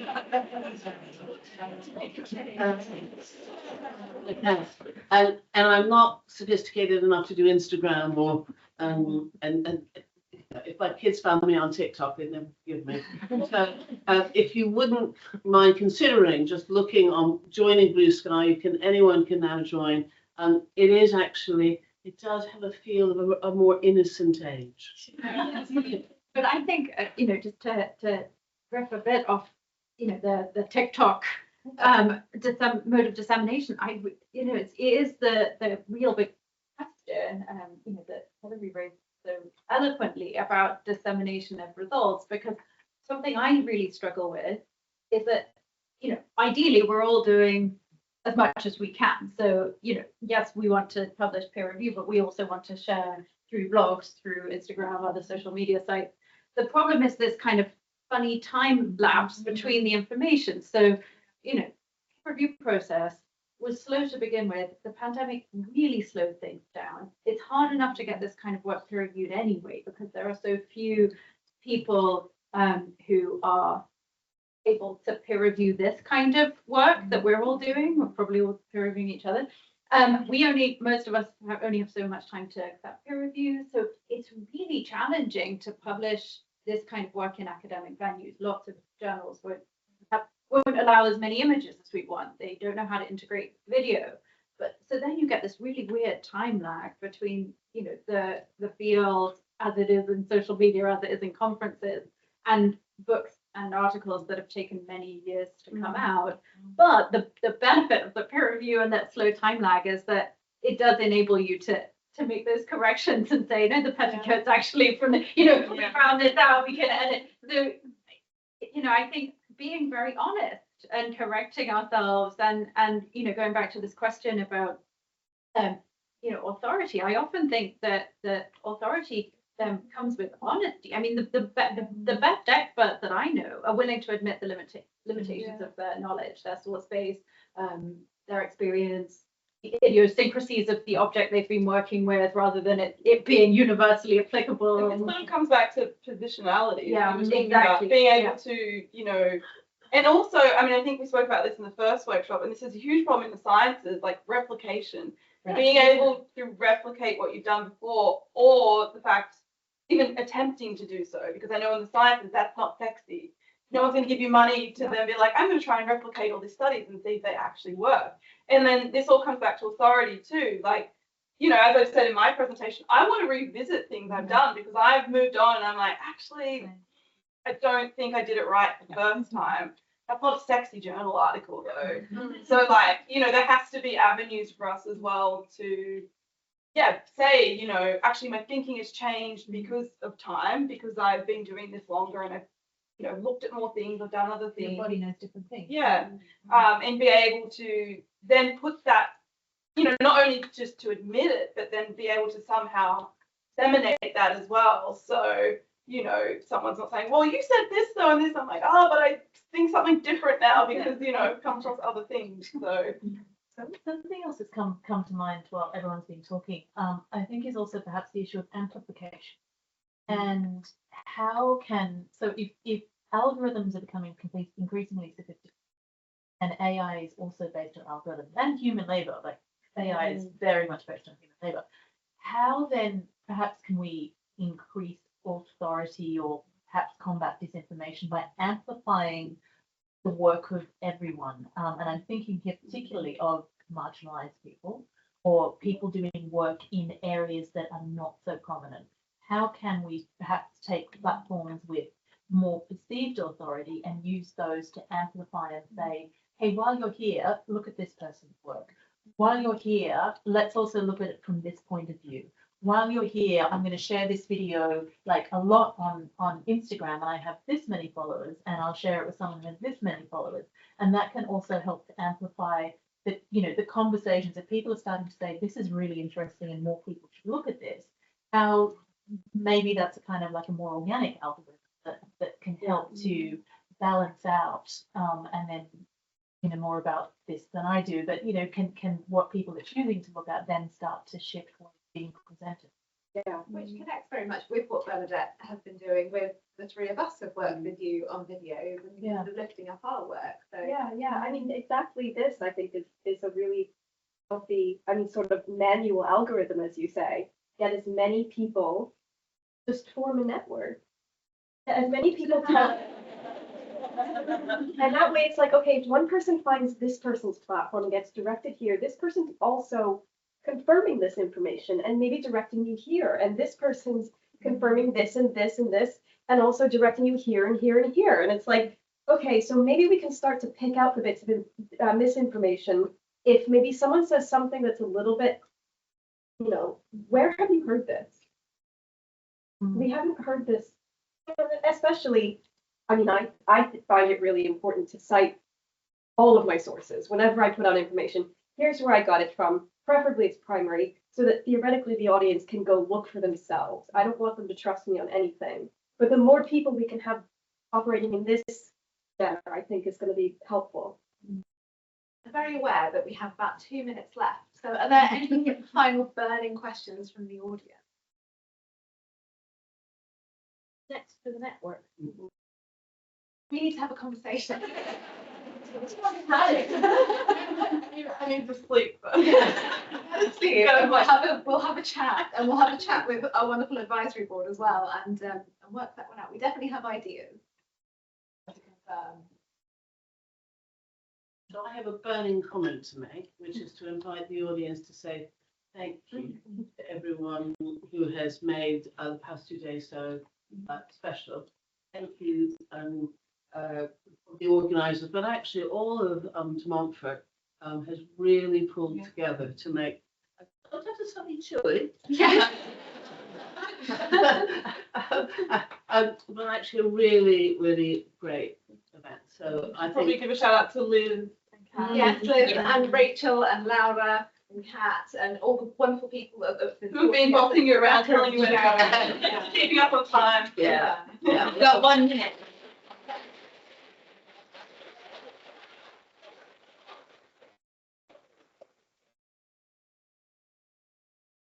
Thank you, Evelyn. I will ask you all to leave the building, please. I'm sure we'll be going to the pub, so if anybody would like to join us at the pub, we'll see how big a pub we need to find. We'll congregate outside, but otherwise, thank you everybody for coming. Sarah and I will be in touch to say thank you by email and to send you lots of links to things that have been discussed over the last 2 days. But there definitely will be more things coming out of the network. So I'm sure we'll send you even more email. And we're really excited to see what is next and to take this field even further forward. Thank you.